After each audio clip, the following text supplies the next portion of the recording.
I would rather chew glass than touch that cow.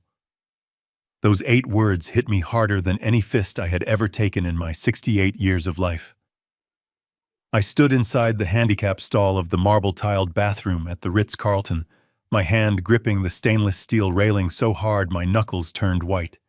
My other hand was clenched into a fist ready to batter down the door. I knew that voice. It was the smooth, polished baritone of Bradley Pierce, the man who in less than 2 hours was scheduled to cut a 3-tier cake with my only daughter, Sarah. I stopped breathing. The air in the bathroom felt suddenly thin, suffocating, smelling of expensive cologne and betrayal. But look at her father's bank account. Another voice laughed. It was Chad Bradley's best man and college roommate.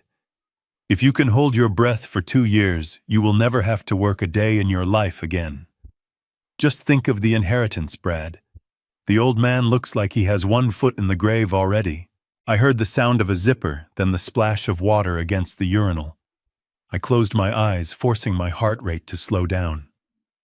I am Clint Sullivan. I built a logistics empire from a single second-hand delivery truck. I have negotiated with union bosses who wanted to break my legs and corporate sharks who wanted to strip my company for parts. I learned a long time ago that you do not strike when you are angry. You strike when you are ready. You are a genius, Brad. Chad continued, his voice echoing off the tiles. But seriously, how do you do it? She is so clingy. And let's be honest, she takes up half the bed. I close my eyes and think of the money. Bradley's laugh was a cold, sharp sound that made my stomach turn. I just tell her she is beautiful and she melts.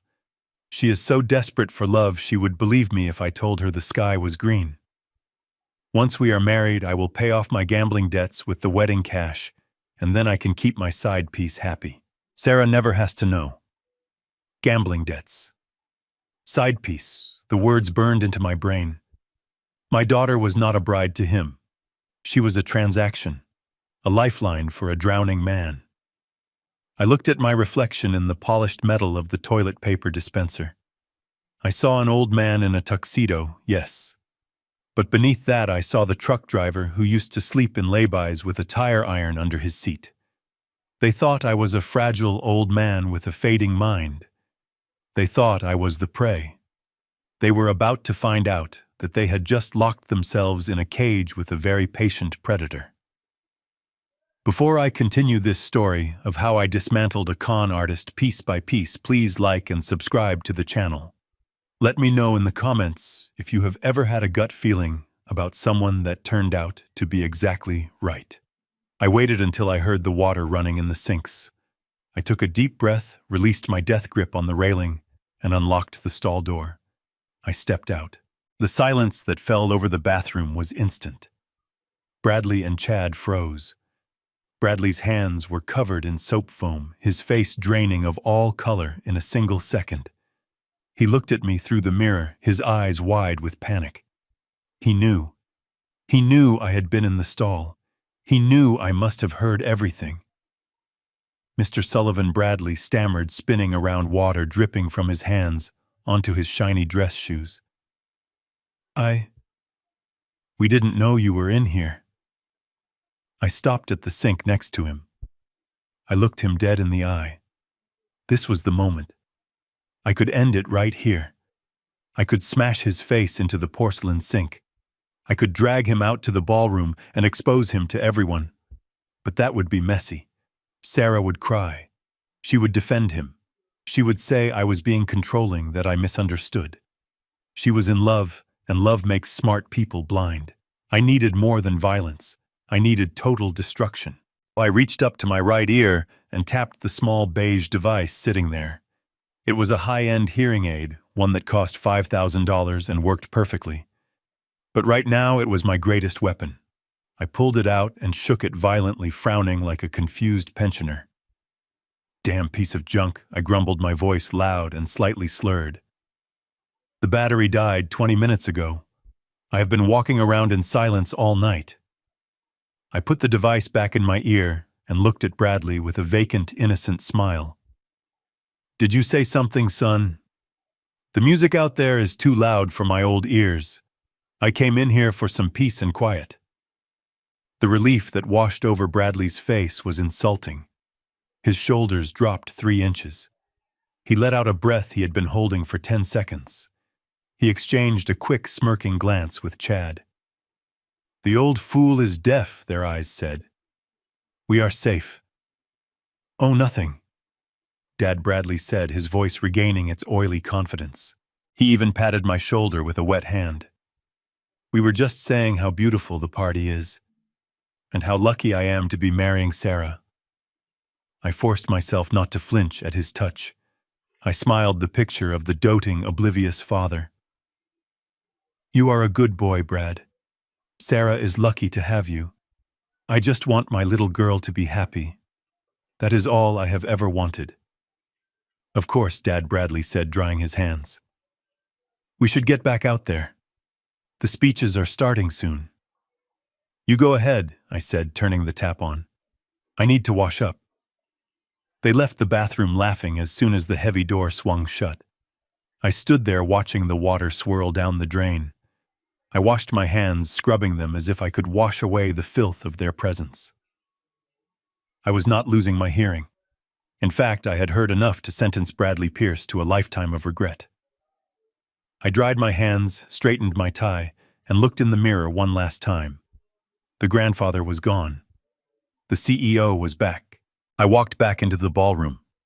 It was a sea of crystal chandeliers, white roses, and people who pretended to like each other. In the center of it all was Sarah. She was sitting at the head table looking down at her engagement ring. She was 32, a brilliant accountant who could spot a tax error from a mile away, but who couldn't see that the man holding her hand was a parasite. She looked up and saw me approaching. Her face lit up, but I saw the shadow behind her eyes. She adjusted her dress, pulling the fabric away from her waist. She was self-conscious. I knew Bradley had been making subtle comments about her weight for months. "Just helpful advice for the wedding photos," he would say. I had stayed out of it because I wanted her to be independent. I realized now that my silence had been a mistake. I sat down next to her. Bradley was on her other side, whispering something in her ear that made her smile, a desperate, eager smile that broke my heart. He was playing the part of Prince Charming perfectly. He poured her water, he fixed a stray lock of her hair. He looked at her with an adoration that I now knew was as fake as a $3 bill. Clint Bradley's mother, Karen, leaned across the table. Her voice was shrill and demanding. "This venue is simply spectacular. Although I must say the service is a bit slow. We have been waiting for the champagne refill for 5 minutes." "I will take care of it," I said quietly. Bradley leaned in, bypassing Sarah, to talk to me. His greed was so palpable I could almost smell it.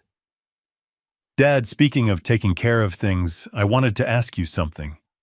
I know this isn't the time, but Sarah and I were looking at that property in the hills again. The agent says if we don't put down the deposit by Monday, we lose it." He was doing it. He was asking for money in the middle of his own engagement party. He knew I wouldn't cause a scene in front of the guests. He was banking on my love for Sarah to open my wallet. Sarah looked down at her plate. "Dad, we can wait. We don't need a mansion right away." "Nonsense, baby," Bradley said, squeezing her hand a little too hard. "Your father wants us to have the best start possible." "Right, Dad." I looked at him. I saw the debt he was hiding.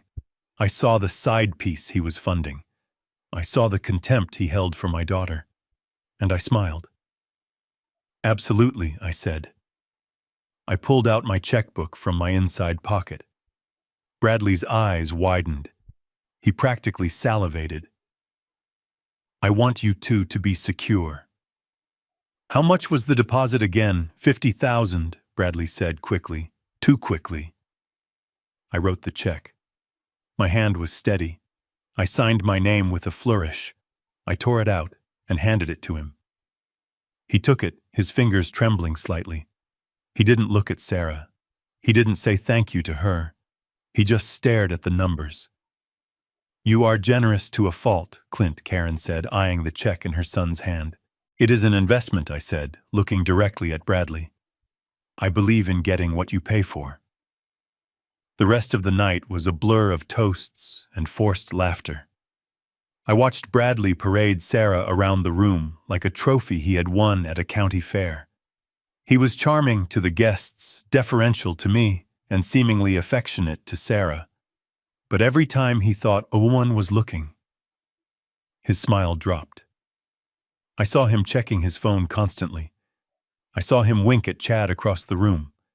I saw the way he looked at the young catering staff with hungry eyes. I sat there sipping my iced tea, letting the anger crystallize into a cold, hard diamond of resolve. I was not just going to stop this wedding. I was going to dismantle Bradley Pierce's life. I was going to strip him of his reputation, his freedom, and his future. When the party finally wound down and the guests began to leave, Sarah came over to hug me. She smelled like vanilla and hope. "Thank you, Daddy," she whispered. "Today was perfect. He is perfect." I held her tighter than usual. "I am glad you are happy, sweetheart," I lied. "Go home, get some rest," I told them. "You have a big future ahead of you." I watched them drive away in the convertible I had leased for them. Bradley was driving. He didn't even open the door for her. As soon as their taillights disappeared around the corner, my posture changed. The slouch of the tired old man vanished. I walked to my own car, a black sedan that I kept meticulously clean. I sat in the driver's seat, the silence of the night wrapping around me. I didn't start the engine. Instead, I pulled out my phone. It was 11:45 p.m. I scrolled through my contacts until I found the name I needed. Leonard Vargas. Leonard was not a cheap lawyer. He was not a nice lawyer. He was the kind of man you called when you needed a problem to cease existing. He was a former forensic accountant turned private investigator turned attorney. He knew where the bodies were buried because he usually held the shovel. He answered on the second ring. "Clint, it's late. Is everything okay?" "No." "Leo," I said, my voice flat and hard. "Nothing is okay. I need you to open a file." "Who is the target?" Leonard asked, his tone shifting instantly from sleepy to professional. "Bradley Pierce," I said. "My future son-in-law. What do you need, a background check?" "No," I said. "I want a dissection. I want to know everything. I want his bank statements, his credit card receipts, his deleted emails, and his text messages. I want to know who he owes money to. I want to know the name of the woman he is seeing on the side. I want to know what he ate for breakfast 3 years ago." There was a pause on the line.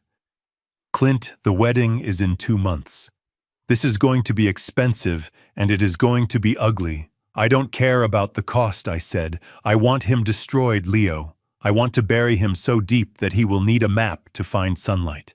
"Understood," Leonard said. "I will start tonight." I hung up the phone and started the car. I drove home, the streetlights blurring past me. I thought about the check I had given Bradley. $50,000. It was a lot of money to most people. To me, it was bait. I knew exactly where that money was going. It wasn't going to a house deposit. It was going to a bookie or a debt collector. And once he cashed it, I would have him on wire fraud and theft by deception. I pulled into my driveway and looked at the dark windows of my empty house. My wife Diana had been gone for 5 years. She would have gutted Bradley with a kitchen knife the moment he called our daughter a cow. I missed her ferocity.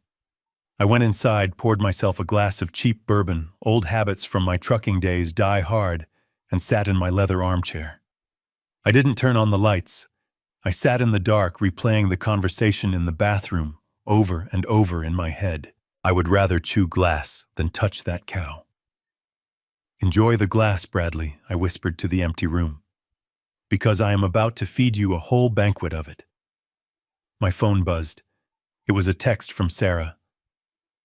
"Thank you for everything, Dad. I love you. Brad is so happy about the house. We are so lucky. I stared at the screen. My thumb hovered over the reply button. I wanted to tell her to run. I wanted to tell her to pack a bag and come home, but I couldn't. Not yet. If I told her now, she would confront him. He would lie. He would gaslight her. He would say I was a jealous old man trying to control her. I needed proof. I needed undeniable, cold, hard evidence that would shatter her delusions instantly. I needed her to see the monster, not just hear about him. I put the phone down. I wasn't going to sleep tonight. I had a war to plan. The engagement party was just the opening shot. Bradley Pierce thought he had hit the jackpot. He thought he had found a desperate woman and a senile father. He was celebrating tonight. He was probably laughing with Chad spending my money in his head. Let him laugh. Let him feel safe. Let him climb as high as he wants. The fall is always deadlier from the top. I finished my bourbon and set the glass down with a sharp clink. The investigation had begun. The trap was set, and I was just getting started. The digital clock on my nightstand flipped to 3:14 a.m. The silence in my house usually brought me peace, a hard-earned reward after decades of noise, the roar of diesel engines, the shouting on loading docks, the endless ringing of phones in the boardroom. But tonight, the silence felt heavy, like the air before a tornado touches down. My phone sat on the mahogany surface, a black monolith holding the potential to ruin or save my daughter's life. When it finally vibrated, the sound was like a gunshot in the quiet room. It wasn't Leonard. It was Sarah. I swiped the green icon and brought the phone to my ear, forcing my voice to be steady, to be the rock she had always leaned on. "Hello, sweetheart," I said, sitting up in the darkness. "It is late. Is everything all right?" The sound that came back was a jagged, wet gasp for air. She was crying, that deep, chest-heaving sobbing that usually only happens when someone has died. My blood went cold. The trucker instinct in me wanted to grab a tire iron and drive to her apartment, to smash through the door and handle whatever was hurting her. But the CEO in me knew I had to sit still. I had to listen. "Daddy," she choked out, her voice small and broken. I don't think I can do this. I don't think I am good enough for him." I gripped the phone tight enough to crack the screen. Good enough for him, for the parasite who laughed about chewing glass rather than touching her, Sarah. "Listen to me," I said, my voice low and firm. "You are Sarah Sullivan. You are brilliant. You are kind. You are worth 10 of him." "What happened? Did he say something to you?" There was a pause filled only by her ragged breathing. When she spoke, her voice was a whisper of shame that tore my heart into ribbons. "We were looking at the wedding photos from the engagement party," she said. He told me that the camera adds 10 pounds, but that I looked like I had eaten the camera too. He said he was just worried about me, Dad. He said that when we are standing at the altar, everyone will be looking at us, and he doesn't want people to wonder why a guy like him is with a girl like me. The rage that filled me was white hot, a blinding flash that made my vision swim. I wanted to roar. I wanted to tell her what he had said in the bathroom. I wanted to tell her he was a gambling addict who was only marrying her to pay off his bookie. But I bit my tongue until I tasted copper. If I attacked him now while she was this vulnerable, she would retreat. She would cling to him. He had already planted the seeds of insecurity so deep that she was watering them with her own tears. This was gaslighting in its purest, filthiest form. He was breaking her down so she would be grateful for the scraps of affection he threw her way. "That is nonsense, Sarah," I said, fighting to keep the growl out of my voice. "You are beautiful. You have your mother's eyes and her smile. He is lucky to be in the same room as you." "No, Dad, you don't understand." She interrupted me, and this was the part that hurt the most. She was defending him. She was justifying the knife he was twisting in her gut. "He is right. He just has high standards because he is so successful." He suggested, He suggested I go see a consultant tomorrow about liposuction. He said if I do it now, I will be healed in time for the wedding. He even offered to find the doctor for me. He says it is because he loves me and wants me to be my best self. Liposuction. He wanted to carve up my daughter to fit his ego. Or worse, he probably had a deal with the clinic, a kickback for referrals. Or he would ask me for the money for the surgery and pocket it. The depths of his depravity seemed to have no bottom. I closed my eyes, picturing Sarah alone in her apartment, looking in the mirror and hating what she saw because a con artist told her to. I remembered when she was 6 years old crying because a boy at school pulled her pigtails. I had fixed it then. I could fix this now, but the method had to be surgical. I couldn't just cut him out. I had to make her want to cut him out. Sweetheart, I said, forcing a calmness I did not feel. If you want to do that for yourself, that is one thing. But do not do it for him. A man who loves you as you are. He does love me, she insisted, her voice gaining a frantic edge. He is just stressed about the wedding. He wants everything to be perfect. I just need to try harder. I need to be the wife he deserves. I am sorry for calling so late, Dad. I needed to hear your voice. I will be better tomorrow, I promise. She hung up before I could say another word. The silence rushed back into the room, but now it felt toxic. I sat there in the dark, the phone still pressed to my ear, listening to the dial tone. I realized then that I wasn't just fighting a greedy fiancé. I was fighting a brainwashing. He had hollowed her out. He had taken the confident, smart woman who ran my logistics division and turned her into a frightened little girl begging for approval. This wasn't just about money anymore. If he had just wanted my fortune, I might have written him a check to leave town. But he was destroying her spirit. He was taking the one thing I had left of Diana and crushing it for sport. My phone buzzed again. It was a text message, but not from Sarah. It was from Leonard. I found the bookie, and I found the girl. You are going to want to see this. I looked at the screen, the blue light illuminating my face in the darkness. The sadness evaporated, replaced by a cold, mechanical resolve. Sarah was in pain, and I had to let her feel it for a little while longer. It was the only way she would wake up. But while she was crying, I would be sharpening the blade. I typed back a single word. Send. I didn't go back to sleep. I got out of bed, dressed in my gray sweats, and went to my home office. I sat at the heavy oak desk that had belonged to my father and opened my laptop. The files from Leonard started coming in. Bank statements showing withdrawals at casinos in Vegas and Atlantic City. Photos of Bradley with a blonde woman who was definitely not my daughter, their hands all over each other, at a resort in Cabo San Lucas, when he was supposed to be at a business conference in Denver. I looked at the timestamps. The trip to Cabo was 3 weeks ago. Sarah had been picking out flower arrangements while he was drinking margaritas with his mistress. I printed every single page. The hum of the printer was the sound of ammunition being manufactured. I organized the photos into a neat stack. I highlighted the negative balances on his bank accounts. I created a dossier of destruction. My daughter thought she wasn't good enough. She thought she was the problem. I looked at the face of the man smiling in the photo, blissfully unaware that his life was being dismantled, paper by paper, in a dark office across town. Cry tonight, Sarah, I whispered to the empty room. Because when this is over, you will never shed a tear for this piece of trash again. And Bradley, you wanted perfection. I am going to give you a perfect ending. 3 days later, Leonard sat across from me in my study.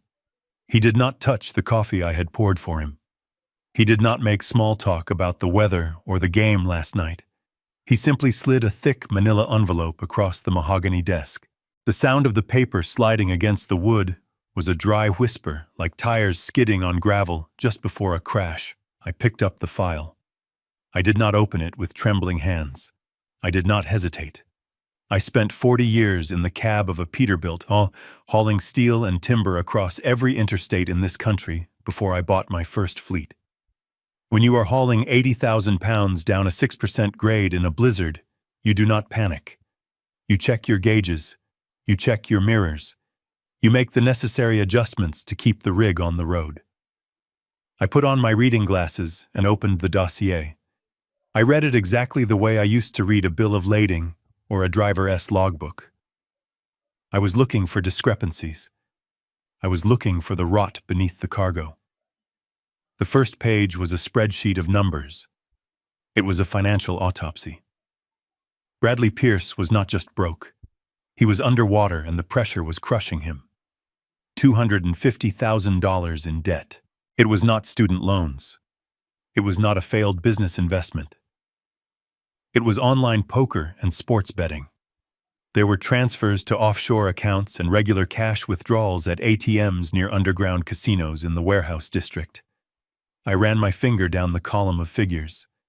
He was paying interest on interest. He was robbing Peter to pay Paul, and now he planned to rob Sarah to pay everyone else. My daughter was not a wife to him. She was a bailout package. I flipped the page. The logistics of his infidelity were documented with the precision of a shipping manifest. Leonard had done his job well. There were photos taken with a telephoto lens, grainy but undeniable. Meet Jessica. She was 24 years old. She was his administrative assistant. The photos showed them at lunch, at dinner, entering a Motel 6 off the turnpike at 2 in the afternoon on a Tuesday. I looked at the timestamps. That Tuesday, Sarah had called me excited because she had found the perfect venue for the rehearsal dinner. While my daughter was planning their future, Bradley was in a cheap motel room laughing at her with another woman. I did not feel sadness. Sadness is a luxury for people who have time to grieve. I felt the cold, mechanical click of a transmission shifting gears. I was moving from observation to operation. Then came the transcripts. Leonard had retrieved deleted text messages from a cloud backup. This was the hazardous material. I read a conversation between Bradley and his best man, Chad. The text read, "I cannot believe I have to pretend to listen to the old man's war stories about the road. He smells like diesel and desperation. As soon as the ink is dry on the marriage license, I am putting him in a home. We will sell off the logistics company for parts. No one needs a trucking company run by a dinosaur." I stopped reading. I took off my glasses and rubbed the bridge of my nose. He smells like diesel. I looked at my hands. They were manicured now, soft from years of office work. But I remembered when they were permanently stained with grease and oil. I remembered sleeping in laybys in Arizona with a tire iron under my seat because I had to protect my cargo. I remembered missing my wife's birthdays and my daughter's school plays because I was driving through the night to build the empire that this boy wanted to sell for parts. He did not just want my money.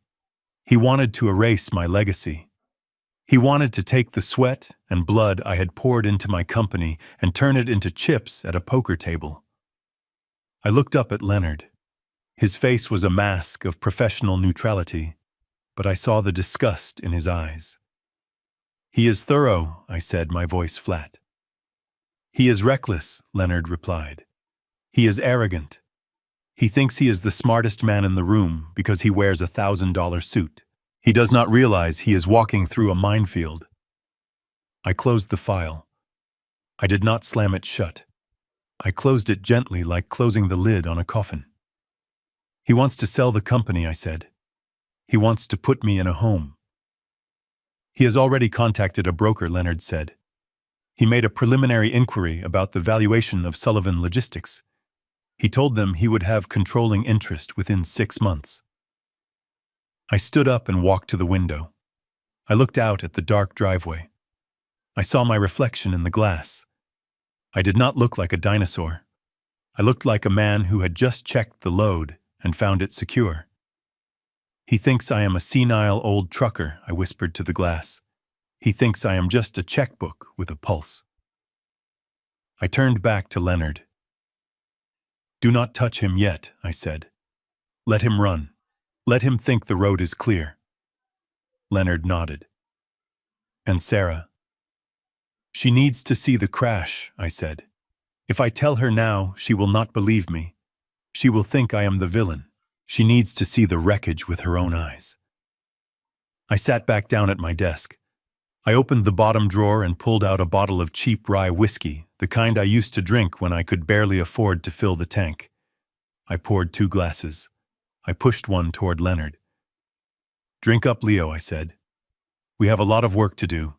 He wants to play games with my company.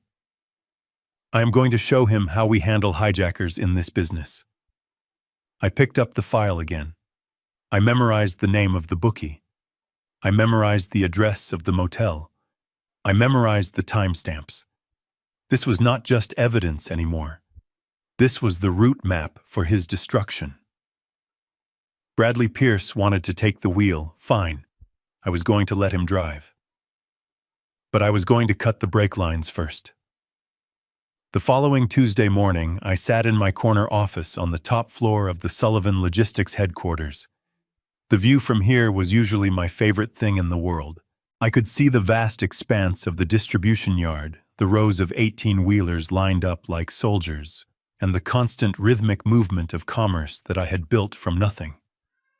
But today I kept the blinds drawn halfway down. I needed the room to feel smaller, dimmer. I needed to look like a man whose empire had become a burden rather than a triumph. I had spent an hour before Bradley arrived setting the stage. I loosened my tie until it looked sloppy. I left a bottle of antacids conspicuously on the desk. I even practiced a heavy, weary sigh that rattled in my chest. If Bradley Pierce wanted to believe I was a dinosaur on the verge of extinction, I was going to give him a fossil. Leonard had drafted the document sitting in front of me. It was 40 pages of dense legal terminology bound in a blue folder. It was a masterpiece of entrapment. It was not just a contract. It was a bear trap painted gold. My assistant buzzed in. "Mr. Pierce is here, sir." "Send him in," I said, making my voice sound thin and tired. The door opened and Bradley walked in. He was wearing a navy blue suit that probably cost more than my first truck. He walked with a strut, a bounce in his step that screamed ownership. He looked around the office, his eyes lingering on the mahogany shelves, the leather sofa, and the scale models of my fleet. He was not looking at a workspace. He was measuring the drapes. He was imagining himself sitting in my chair. "Dad," he said, flashing that bright, predatory smile. "You wanted to see me, is everything okay?" You sounded serious on the phone. I stood up slowly, pressing my hands against the desk, as if lifting my own weight was a struggle. I didn't offer a firm handshake. I offered a weak, trembling grip. "Sit down, son," I said, gesturing to the chair opposite me. "I needed to talk to you. Man to man." Bradley sat crossing his legs comfortably. He leaned forward, feigning concern, but I saw the hunger in his eyes. He was like a shark, sensing blood in the water. "What is it?" "Clint, is it your health?" I sighed, letting my shoulders slump. "It is everything, Brad. The business, the stress, the constant fighting with the unions and the board. I am 68 years old. I have spent my life on the road or in this office. I am tired. I look at you and I see energy. I see the future." Bradley nodded, trying to look solemn, but the corner of his mouth twitched. "I understand. You have worked hard. You deserve a break." "I deserve to rest," I corrected him. "I want to retire, Brad. I want to step down as CEO. I want to hand the reins over to someone I trust, someone who is going to be family." I watched him process the words. It was like watching a slot machine hit the jackpot. His pupils dilated. He sat up straighter. This was it. The moment he had been scheming for. The coup was happening without him even having to lift a finger. "I would be honored, Clint," he said, his voice dropping an octave to sound serious and executive. You know I have ideas. I can take this company to the next level. I will protect your legacy. I know you will, I lied. But there is a problem. Bradley frowned. What problem? The board of directors, I said. They are old-fashioned. They are stubborn. They are worried about nepotism. They are worried that you are marrying Sarah just for the position. They need assurance. They need to see that you are committed to the family, not just the assets. I leaned forward, looking him in the eye. I had to sell this next part perfectly. They are insisting on a prenuptial agreement, Brad. I saw the flash of anger in his eyes. It was quick, sharp, and dangerous. He opened his mouth to protest, to play the offended lover, but I cut him off before he could speak. I told them it was insulting, I said quickly. I told them you love Sarah, but they control the voting shares. If I want to appoint you as my successor, I have to give them this. I slid the blue folder across the desk. But I made sure the terms are generous, I added. I told my lawyers to write it in your favor. If you are going to run my company, you need to be protected too. Bradley picked up the folder. He opened it suspiciously. He didn't read the whole thing. Men like Bradley never read the fine print because they think they already know how the world works. He scanned the pages looking for the numbers. Look at Clause 4. B, I said helpfully. He turned the page. I watched his eyes scan the text. I saw the exact moment he read the number. If the marriage dissolves after 2 years for any reason initiated by Sarah Sullivan, Mr. Bradley Pierce shall receive a lump sum payment of $5 million as compensation for his time and contribution to the family estate. $5 million. He looked up at me stunned. 5 million, it is the golden parachute, I said with a shrug. I want you to feel secure, Brad. I know Sarah can be difficult. She is emotional. She has my temper.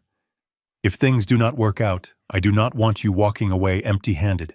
I want you to know that your time with us is valued. I saw the calculation happening in his brain. It was simple math.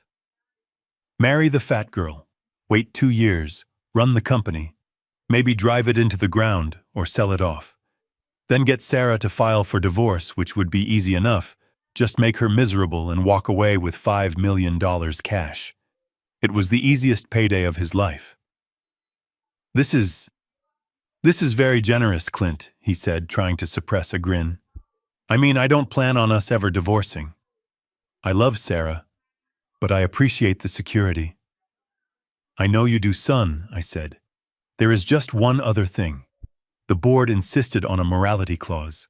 It is standard stuff, just to protect the company's image.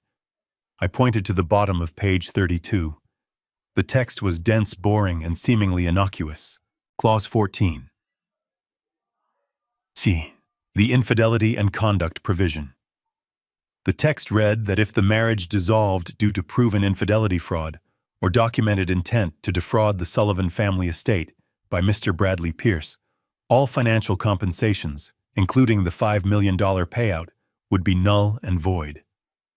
Furthermore, Mr. Pierce would be liable for all legal fees and any funds advanced by the Sullivan family prior to the marriage. Bradley glanced at it. He didn't pause. Why would he? In his mind, he wasn't going to get caught. He had been cheating on Sarah for months, and she didn't have a clue. He thought he was invisible. He thought he was smarter than the old man in the rumpled suit. He didn't know that I had photos of him entering a Motel 6 in my bottom drawer. He didn't know I had transcripts of him calling my daughter a cow. He didn't know that documented intent to defraud included text messages to his best friend about selling my company for parts. Oh, this is fine, Bradley said dismissively. I have eyes only for Sarah. This doesn't apply to me. I pulled a Mont Blanc pen from my pocket. It was heavy black and expensive. I uncapped it and held it out to him. Then we have a deal, I said. You sign this and I announce your succession at the wedding reception. The company is yours, Brad. He took the pen. His hand didn't shake. He didn't hesitate. He didn't ask to show it to a lawyer because his greed was screaming so loud it drowned out his survival instinct. He signed his name with a flourish, the ink dark and permanent on the crisp white paper. He handed the pen back to me. He leaned back in the chair, and the transformation was instant. The deferential son-in-law vanished. He looked at me with a new boldness. He was already the CEO in his mind. He was already imagining which of my employees he would fire first. "Thanks, Clint," he said, dropping the dad. "You won't regret this." I took the folder and closed it. I placed it squarely in the center of the desk. "I know I won't," I said. He stood up, buttoning his jacket. "I have to run. I have a meeting with the caterers. Sarah wants to change the flowers again. You know how she gets." I nodded. "I know. Give her my love." I watched him walk to the door. He paused with his hand on the knob and looked back at me. "By the way, Clint," he said, "once the wedding is over, we should talk about modernizing the fleet. Those old Peterbilts are costing a fortune in maintenance. We should lease new units, cut costs." He was already dismantling my legacy. He was already selling off the trucks I had bought with my own sweat. "We will talk about it," I said, "after the wedding." He winked at me and walked out. The door clicked shut. The silence returned to the office. I sat there for a long time staring at the blue folder. I touched the leather cover. It felt cold. He had signed it. He had walked right into the cage and locked the door behind him. I picked up the phone and dialed Leonard. "He signed," I said. "Good," Leonard replied. "I just got the footage from the car." "What footage?" I asked. "You gave him the Mercedes yesterday, right?" Leonard asked. "Yes. Well, he took it for a test drive last night, with Jessica. You are going to want a drink before you watch this, Clint. It is explicit. And he talks about the plan. He says it out loud." I felt a grim satisfaction settle in my gut. It was done. The trap wasn't just set. It had been sprung. Bradley Pierce was walking around as a dead man. He just didn't know he had stopped breathing yet. "Send it to the secure server," I said. "And Leo, make sure the police are on standby for the wedding. We are going to need them." I hung up and turned my chair to face the window. I looked out at the trucks moving in the yard. I wasn't tired. I wasn't old. I was the man who kept this country moving, and I had just secured the most important cargo of my life, my daughter's freedom. The waiting room of the aesthetic surgery clinic smelled of lavender and rubbing alcohol, a scent that tried to mask the pain being purchased behind the frosted glass doors. I sat in a leather chair that cost more than the transmission on my first rig, thumbing through a magazine I was not reading. My leg bounced nervously, a habit from long nights hauling freight across the interstates when the coffee wore off, and only adrenaline kept the wheels turning. But I was not driving tonight. I was the passenger in a vehicle heading straight for a cliff, and I had to keep my mouth shut while the driver accelerated. The door opened, and the surgeon beckoned us in. He was a man with teeth too white and skin too tight, a salesman of insecurities. Sarah walked in with her head down, wearing a hospital gown that seemed to shrink her spirit even further. Bradley walked in like he owned the building. He had his hand on the small of her back, not in a gesture of support, but of ownership, a steering hand guiding a piece of livestock. I stood in the corner, the silent bankroll, the fading father. The surgeon picked up a black marker. The sound of the cap popping off was loud in the sterile silence. He asked Sarah to stand on a small platform. She shivered. The air conditioning was freezing. Bradley crossed his arms and critiqued her like he was inspecting a used truck for rust. "Take a little more off the hips, Doc," he said, pointing a manicured finger at my daughter. "And the arms. She wants to look toned in the dress. We do not want any spillover." Sarah looked at me, her eyes wide and wet with humiliation. She was begging me to stop it. She was begging me to be her dad, to roar like a lion, and throw these two men through the window. Every fiber of my being screamed to do it. My muscles tensed, ready to strike. I wanted to grab that marker and shove it down Bradley's throat, but I forced myself to stay frozen. If I saved her now, she would resent me. She would think I was controlling her. She would think I did not want her to be beautiful. She needed to feel the cold tip of that marker on her skin. She needed to hear the man she loved reducing her body to a series of problem areas to be surgically removed. I cleared my throat and adjusted my hearing aid, feigning a moment of confusion. "Is this safe, doctor?" I asked, my voice quavering just enough. "My Sarah is perfect to me, but she says this is what modern brides do." Bradley rolled his eyes at the surgeon, a silent commiseration about the senile old man in the corner. "It is very safe, Mr. Sullivan," the doctor said smoothly. "Routine. We will just sculpt her a little, help her reach her potential." Sculpt her. Like she was clay. Like she wasn't a living, breathing woman who had graduated with honors and managed a fleet of 500 trucks. "Do it," Sarah whispered. "Just do it. I want to look right." I watched as the doctor drew black circles on her skin, mapping out her insecurities. I wrote the check for the deposit right there in the office. $30,000 to mutilate my daughter's self-esteem. As I handed it to the receptionist, I felt like I was paying a ransom, but the hostage was not coming home yet.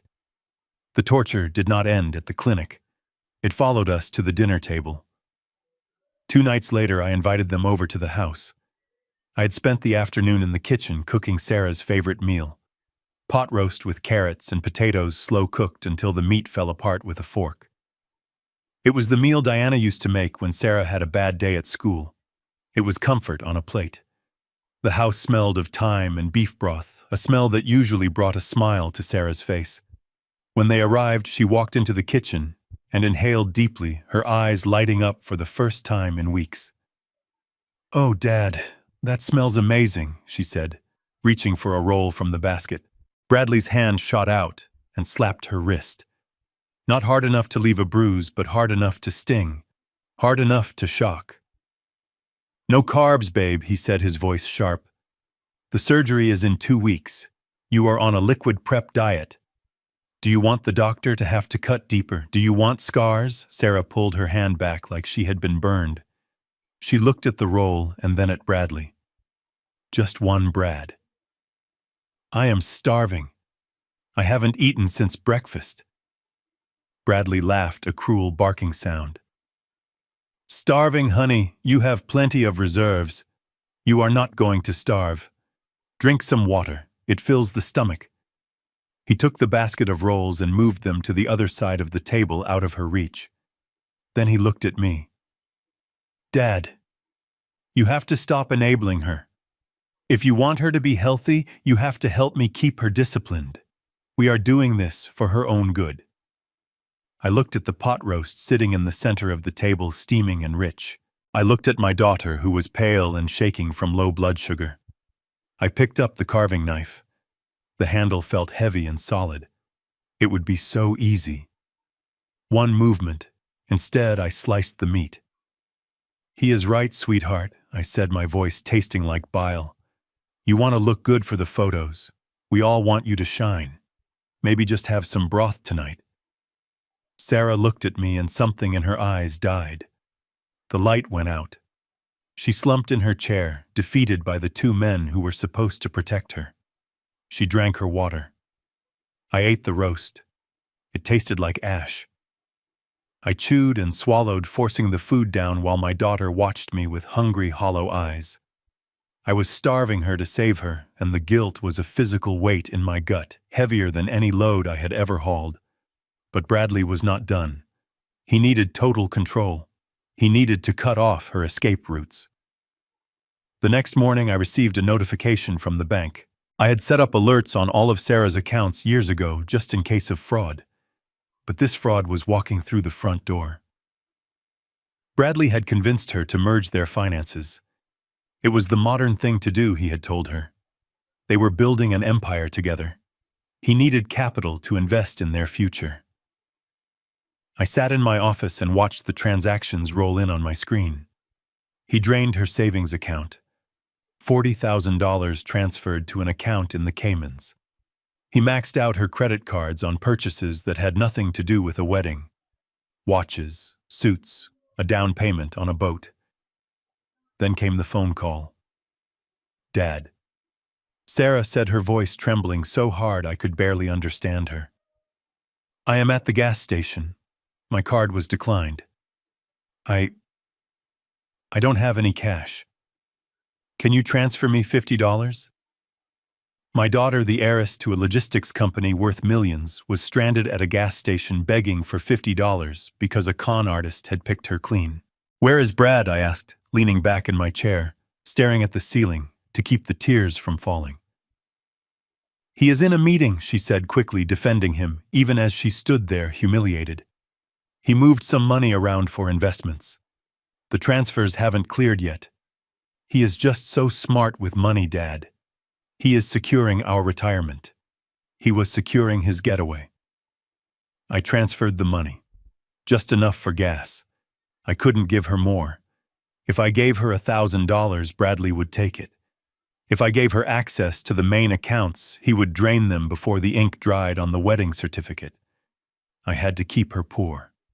I had to keep her desperate.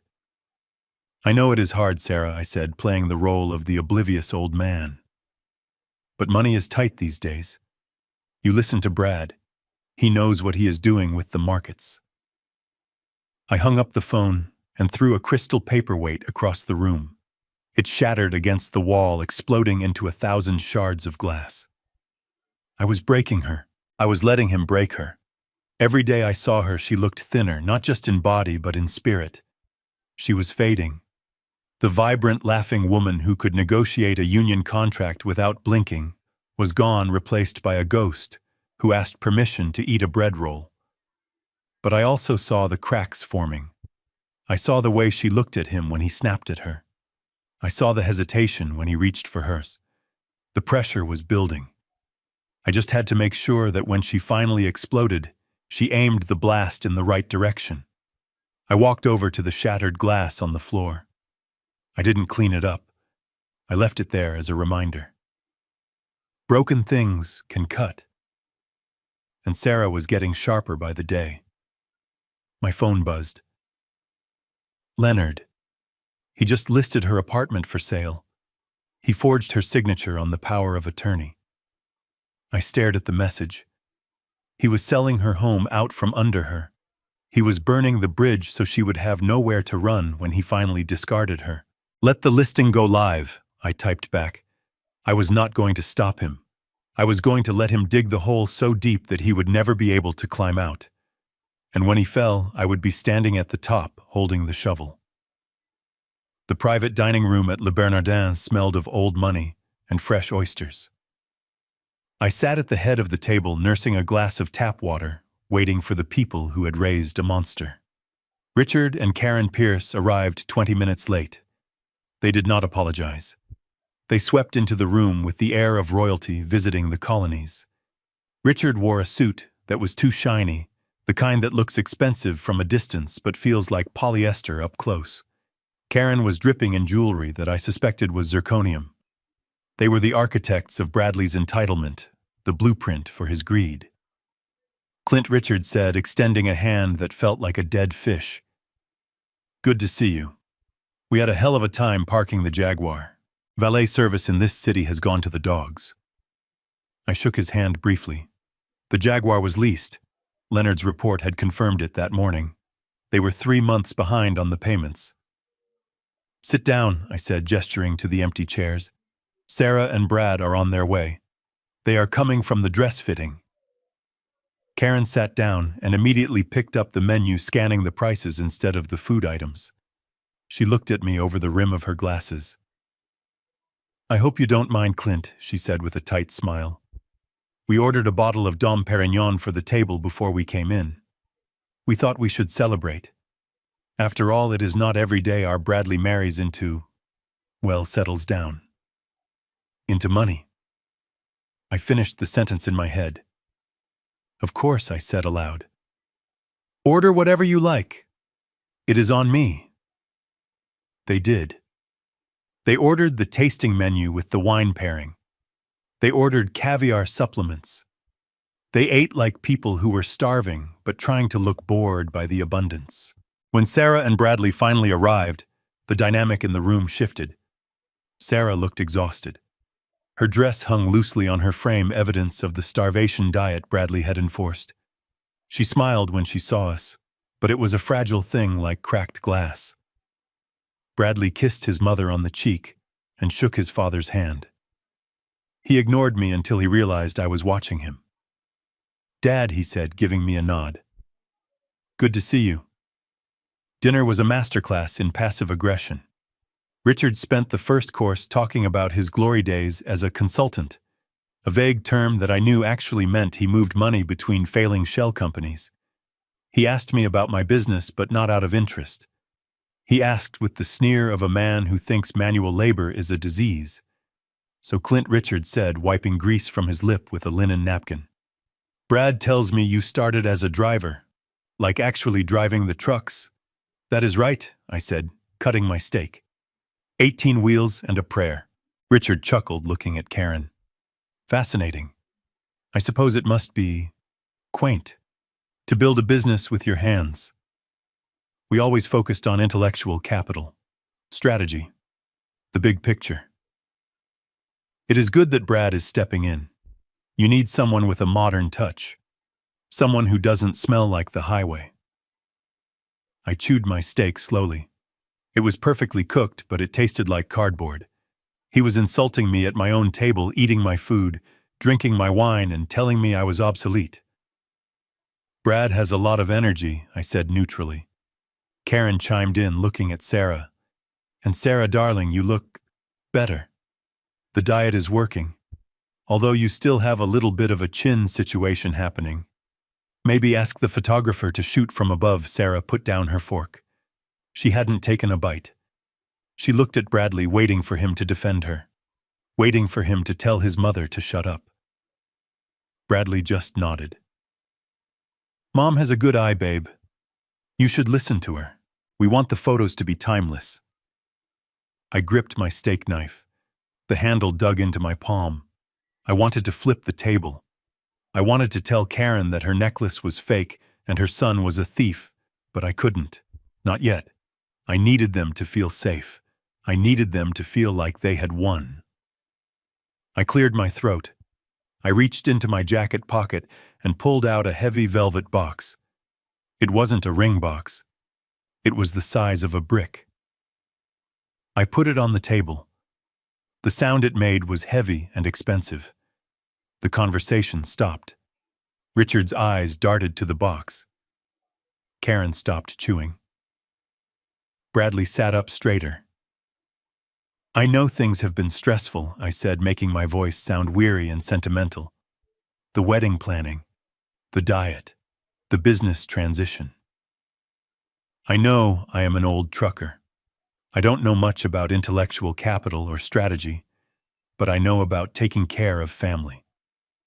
I opened the box. Inside, resting on black satin, was a set of heavy brass keys. They gleamed under the chandelier light. "This is for you," I said, looking at Bradley and Sarah. But mostly I was looking at Bradley's parents. I wanted to see the greed hit them. Bradley's breath hitched. "Is this—" "It is the house in the hills," I said. "The one you wanted. The deposit wasn't enough. I bought it outright. Cash. It is yours. A wedding gift." The silence was shattered by a collective gasp from the pierced side of the table. Richard choked on his wine. Karen's eyes bulged. Bradley reached out and touched the keys as if they were a holy relic. "You bought it," Bradley whispered. "The whole thing debt-free," I said. $3 million, 5 bedrooms, pool, guest house. It is all yours." Karen let out a squeal of delight. She clapped her hands together. "Oh, Clint, you are magnificent." "A house, Richard. Did you hear? Our son has a mansion. Richard leaned back, a smug grin spreading across his face. He looked at me differently now. I wasn't just a dirty trucker anymore. I was a golden goose. Well, Clint, he said, raising his glass. I must say, you know how to step up. This is a proper start for a Pierce. A proper start for a Pierce, not a Sullivan. He was already erasing my daughter's name from the deed in his mind. Bradley grabbed the keys. He didn't hand them to Sarah. He shoved them into his own pocket. Thank you, Dad, he said, his eyes shining with victory. You won't regret this. We are going to make it a showplace. Sarah looked at me, tears welling in her eyes. Dad, this is too much. You shouldn't have. I smiled at her, a sad, tired smile. Nothing is too much for you, sweetheart. I want you to be safe. I watched them celebrate. Richard ordered another bottle of champagne. Karen started talking about redecorating the guest house for when they came to visit for extended stays. Bradley was texting under the table, probably telling Chad or his mistress that he had just scored a $3 million payday. They didn't ask about the paperwork. They didn't ask to see the deed. They were so blinded by the shiny brass keys that they didn't ask a single question. If they had, they might have noticed that the keys were not accompanied by a title transfer. They might have learned that the house was not purchased in Bradley's name or even Sarah's name. It was purchased by the Sullivan Family Charitable Trust, a legal entity I had established 20 years ago to support retired drivers. Technically, legally, and irrevocably, the house was an asset of the charity. Bradley and Sarah were listed as caretakers with a revocable right of residency. It was a glorified rental agreement, and the lease had a clause. A very specific, very brutal clause.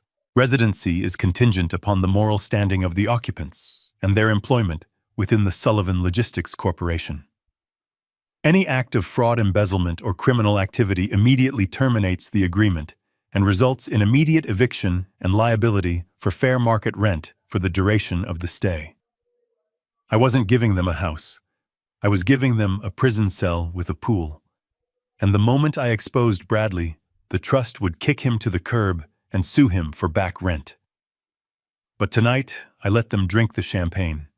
I let Richard brag about his son's success. I let Karen plan her garden parties in my yard.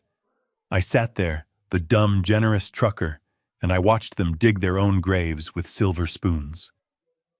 When the check came, Richard didn't even reach for his wallet. He just looked at me and smiled. Great dinner, Clint, he said. Really top-notch. I paid the bill. $2,000. It was a cheap price for the look on their faces when the axe finally fell. As we walked out to the valet stand, Bradley put his arm around Sarah. He pulled her close, but his eyes were on the valet bringing around the Mercedes I had given him. I love you, babe, he said loud enough for me to hear. We are going to be so happy in that house. Sarah leaned into him, desperate to believe him. I love you too, Brad. I watched them drive away. Richard and Karen followed in their leased Jaguar, honking the horn in celebration. I stood on the sidewalk alone. The night air was cool. I took a deep breath. Enjoy the house, Bradley, I whispered. Don't unpack.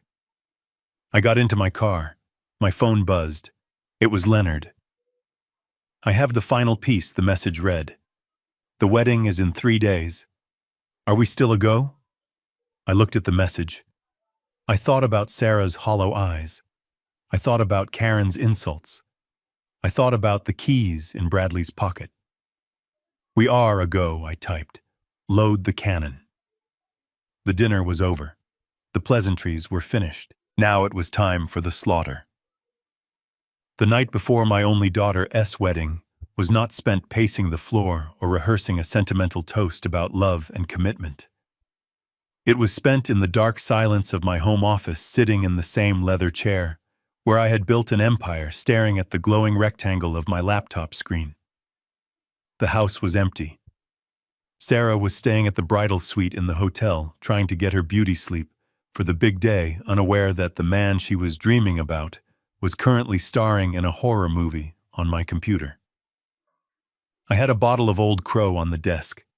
It was bottom shelf whiskey, the kind that burns going down and leaves a taste of gasoline in your throat. It was the only thing I drank when I was driving long haul because it was cheap and it did the job. Tonight, I needed it. I needed to remember who I was. I needed to remember the grit and the dirt because I was about to wade through a sewer. Leonard had uploaded the file an hour ago. The file name was innocuous, just a string of dates and timestamps, but I knew what it contained. It was the footage from the internal camera I had installed in the Mercedes S-Class, the $80,000 engagement gift that Bradley had driven away in with a smile that could sell ice to an Eskimo. I took a long pull from the bottle, feeling the liquid fire coat my stomach. Then I pressed play. The video was high definition, crisp and clear, even in the low light of the car interior. The timestamp showed 11:30 p.m., just 2 hours after our dinner. Just 2 hours after I had handed him the keys to a mansion. Bradley was in the driver's seat. He had loosened his tie, the silk hanging limp around his neck. Next to him in the passenger seat, where my daughter should have been, sat Jessica. She was young blonde and laughing. Her feet were on the dashboard, her heels digging into the expensive leather I had paid for. "I cannot believe he bought it," she said, her voice tinny through the speakers but clear enough to cut glass. "A whole mansion, Brad. You are a legend." Bradley laughed. That sound. That same cold, sharp laugh I had heard in the bathroom at the engagement party. It made the hair on my arms stand up. "I told you, baby," he said, reaching over to rest his hand on her knee. The old man is soft. He is desperate to unload his cow of a daughter. He would pay me double if I asked for it. Did you see his face when I signed the prenup? He thought he was being so clever with his little clauses. I leaned closer to the screen, watching his face. He looked demonic in the dashboard lights, shadows dancing across his eyes. "He thinks he trapped me," Jessica giggled. "What was it?" "The infidelity clause," Bradley snorted. "A piece of paper. That is all it is.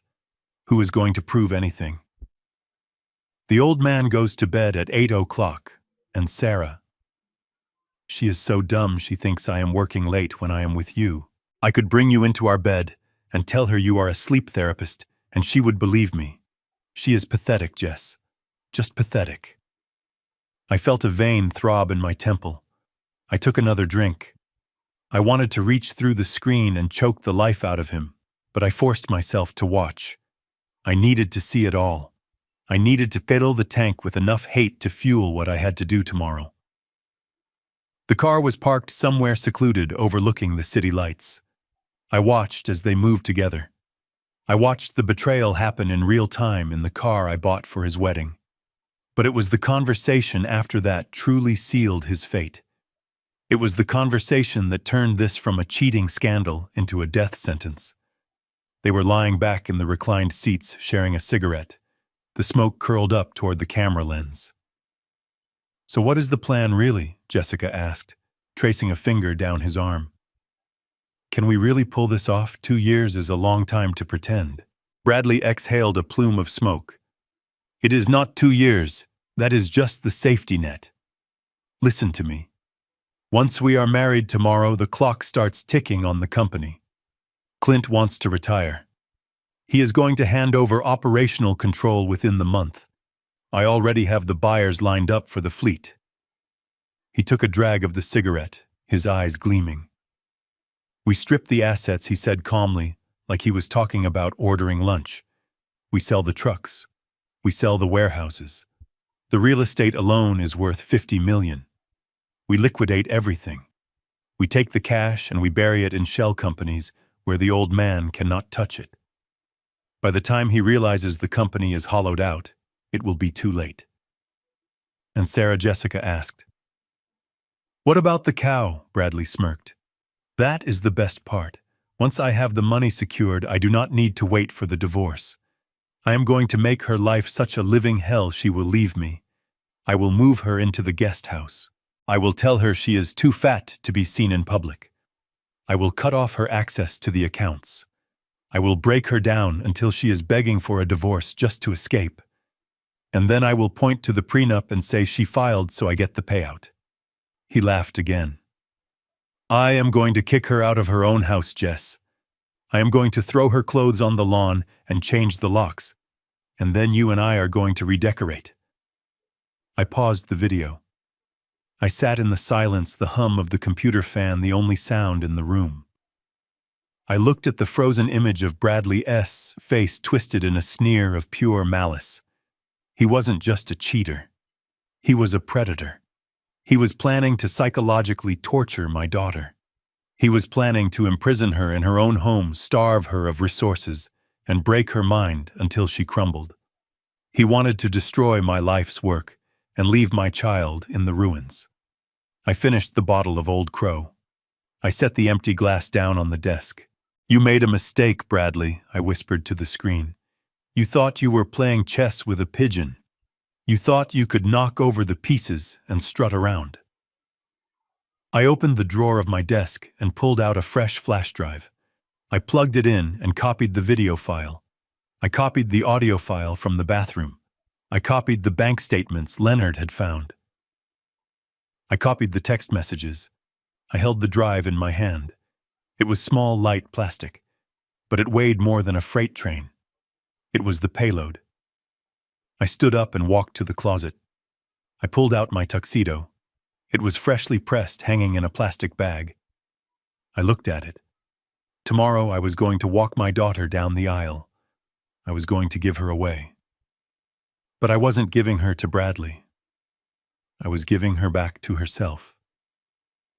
I went to the window and looked out at the night. The sky was beginning to turn a majestic purple in the east. Dawn was coming. The wedding day. Most fathers worry about the weather on their daughter's wedding day. They worry about the catering. They worry about the band. I wasn't worried about any of that. I went back to the computer and opened my email. I drafted a message to the head of security at the venue, a man I had known for 20 years. "Do not let anyone leave until I give the signal, and have the local PD waiting at the service entrance. We are going to have a guest leaving in handcuffs." I hit send. Then I opened another file. It was a speech. The traditional father of the bride speech. I highlighted the text and hit delete. The cursor blinked on the blank white page, a rhythmic pulse like a heartbeat. I didn't need a speech. I needed an indictment. I started typing. I typed out the transcript of what he said in the bathroom. I typed out the transcript of what he said in the car. I typed out the numbers of his debts. I typed out the name of his mistress. I printed the pages. The printer whirred and spat them out one by one, warm and sharp. I folded the papers and put them in the inside pocket of my tuxedo jacket right next to my heart. I turned off the computer. The room plunged back into darkness.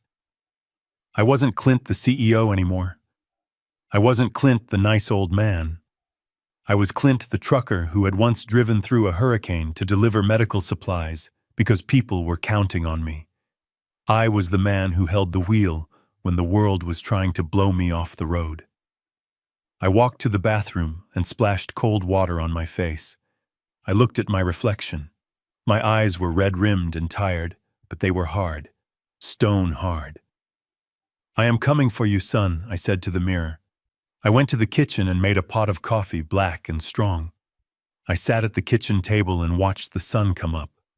I watched the light hit the trees in the backyard, the trees Sarah used to climb when she was a little girl. I remembered the day she fell out of the oak tree and broke her arm. I remembered how she didn't cry until she saw the look on my face. She was tough. She was a Sullivan. Bradley thought he could break her.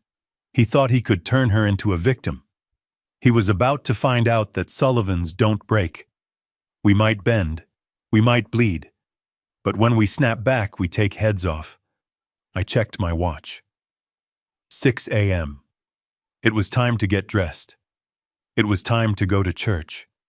It was time to chew some glass. The cathedral was suffocating. It smelled of $50,000 worth of imported white lilies and the stale, recycled air of old money. This wasn't the modest family church where I had buried my wife Diana. This was a venue rented for the cameras, a cavernous hall of marble and stained glass that Bradley had insisted upon because, as he put it, a Sullivan wedding needed to make a statement. I sat in the front pew, my tuxedo feeling like a suit of armor. I looked around at the spectacle my future son-in-law had orchestrated with my money. It was grotesque. There were ice sculptures melting in the vestibule. There was a 12-piece string orchestra playing something that sounded like it belonged at a royal funeral. The guest list had bloated to 300 people, half of whom I didn't know. They were Bradley's associates, slick-haired men in shiny suits, and women who looked at the decor with calculating eyes, estimating the cost per square foot. I saw Richard and Karen Pierce across the aisle. They were preening like peacocks. Karen was wearing a hat so large it blocked the view of 3 people behind her. She caught my eye and gave me a little wave, mouthing the word, "magnificent." I didn't wave back. I just stared at the altar where Bradley was waiting. He stood there with Chad, his best man and partner in crime. Bradley looked like he had just stepped out of a magazine ad for men who don't work for a living. His tuxedo was midnight blue, custom-tailored to hide the softness of a man who had never lifted anything heavier than a poker chip. He was rocking back on his heels, scanning the crowd, smiling that winning smile. He wasn't nervous. Why would he be? In his mind, he wasn't standing at an altar. He was standing at the finish line of a long con. He checked his watch, probably calculating how long it would be before he could loosen his tie and start spending my fortune. I checked my inside pocket. The papers were there. The flash drive was in my hand, clenched tight. Then the heavy oak doors at the back of the cathedral groaned open. The orchestra swelled the music, shifting to the bridal march. The congregation stood up, a rustle of silk and expensive fabric. I turned to look, and my heart broke all over again. Sarah stood in the doorway, silhouetted by the afternoon sun. From a distance, she looked like a fairy tale. But as she began the long walk down the aisle, the reality came into sharp focus. She was a ghost. The dress Bradley had bullied her into was a masterpiece of lace and silk, but it hung on her frame. The weeks of starvation, the liquid diets, the relentless criticism, it had all carved her down. Her collarbones were too sharp. Her face, usually round and full of life, was gaunt, her cheekbones casting hollow shadows under the professional makeup. She wasn't glowing. She was pale, the kind of pallor that comes from exhaustion and fear. She walked slowly, her hand gripping my arm as I met her halfway down the aisle. I felt her trembling. It wasn't the nervous tremble of a bride. It was the weakness of a woman running on empty. "You look beautiful, sweetheart," I lied, whispering into her ear. She looked up at me, her eyes huge and watery. "Do I?" "Dad," Brad said, the dress still looked a little tight in the waist this morning. I swallowed the bile rising in my throat. I patted her hand, feeling the fragile bones beneath the white glove. "He is wrong," I said. "You are perfect." We walked the rest of the way together. Every step felt like a mile. I could feel the eyes of the crowd on us. I could see Karen critiquing the fit of the dress. I could see Richard nodding approvingly at the spectacle. We reached the altar. Bradley stepped forward. He didn't look at Sarah's face. He looked at her waistline, checking to see if his investment in her insecurity had paid off. He seemed satisfied. He reached out and took her hand from mine. His grip was possessive, firm, the hand of a man claiming his property. "Who gives this woman to be married to this man?" the priest asked. His voice boomed through the speakers. I stood there for a second too long. The silence stretched thin and tight as a wire. I looked at Bradley. He was beaming at me, expecting the line, expecting the surrender. "I do," I said, my voice flat. I stepped back and sat down in the front pew. But I didn't get comfortable. I sat on the edge of the wood, my muscles coiled. The ceremony began. The priest droned on about love, honor, and cherishing. words that meant nothing to the man standing 5 feet away from me. I watched Sarah. She was staring at Bradley with a look of desperate devotion, trying so hard to be what he wanted, trying so hard to be worthy of the love he pretended to give. I couldn't let it go on. I couldn't let them exchange vows. If she said, "I do," it would break her when the truth came out. She needed to know before she committed her soul to a monster. The priest paused, taking a breath before the vows. And now, if anyone here has just cause why these two may not be lawfully joined together, let him speak now or forever hold his peace. It is usually a rhetorical question, a formality. The church was silent. A few people shifted in their seats. Bradley smirked, looking out at the crowd, daring anyone to interrupt his coronation. I stood up. The movement was sudden, sharp. The wood of the pew creaked. "Excuse me, Father," I said.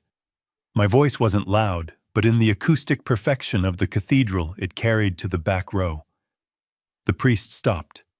He looked over his glasses, confused. Bradley froze. Sarah turned to look at me, her eyes wide with alarm. "Dad," she whispered. I stepped out of the pew and walked up the 3 marble steps to the altar. I didn't look at Sarah. I couldn't. If I looked at her, I might lose my nerve. I looked straight at Bradley. He stared back at me, confused, for a microsecond. But then his arrogance kicked in. He remembered the conversation in my office. He remembered the prenup. He remembered the promise of a succession announcement. A slow, greasy smile spread across his face. He nudged Chad with his elbow. He winked. He actually winked at his best man. He thought this was it. He thought the senile old man was confused about the schedule. He thought I was so eager to hand over the company that I couldn't even wait for the reception. He thought I was about to give a speech, handing him the keys to the kingdom right there in the house of God. "It is okay," Father Bradley said, his voice smooth and magnanimous. He turned to the crowd, raising his hands like a politician. "My father-in-law is a man of action. He has some wonderful news he wants to share with everyone. Please, Clint, take the floor." He stepped aside, gesturing to the lectern, where the microphone stood. He was inviting me to my own execution. He was inviting me to sign the death warrant of my legacy. I walked to the lectern. I gripped the sides of the wood. I looked out at the sea of faces. I saw Richard and Karen looking smug. I saw my employees looking confused. I saw Sarah looking terrified. And then I looked at Bradley Pierce. He was standing with his chest puffed out, the king of the world. I reached into my pocket and pulled out the papers. I pulled out the flash drive. I placed them on the lectern. I tapped the microphone. The sound echoed like a gavel striking a block. "Thump, thump, Bradley," I said, my voice booming through the cathedral. "You are right. I do have some news. But first I want to tell you a story. A story about a man who walked into a bathroom and said something interesting."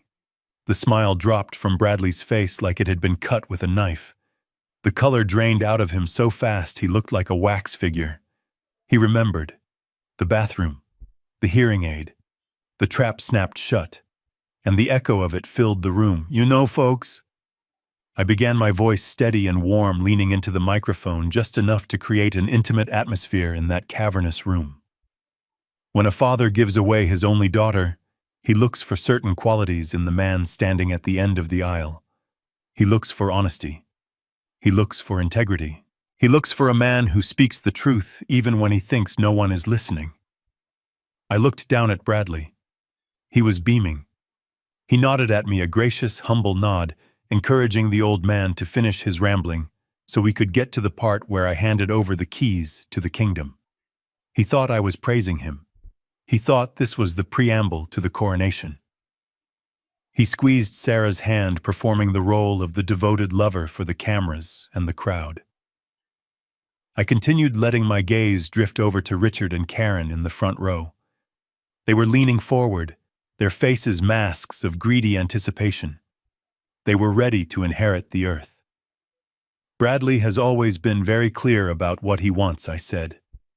He is a man with a plan, a man with a vision for the future, and he is a man who knows the value of things.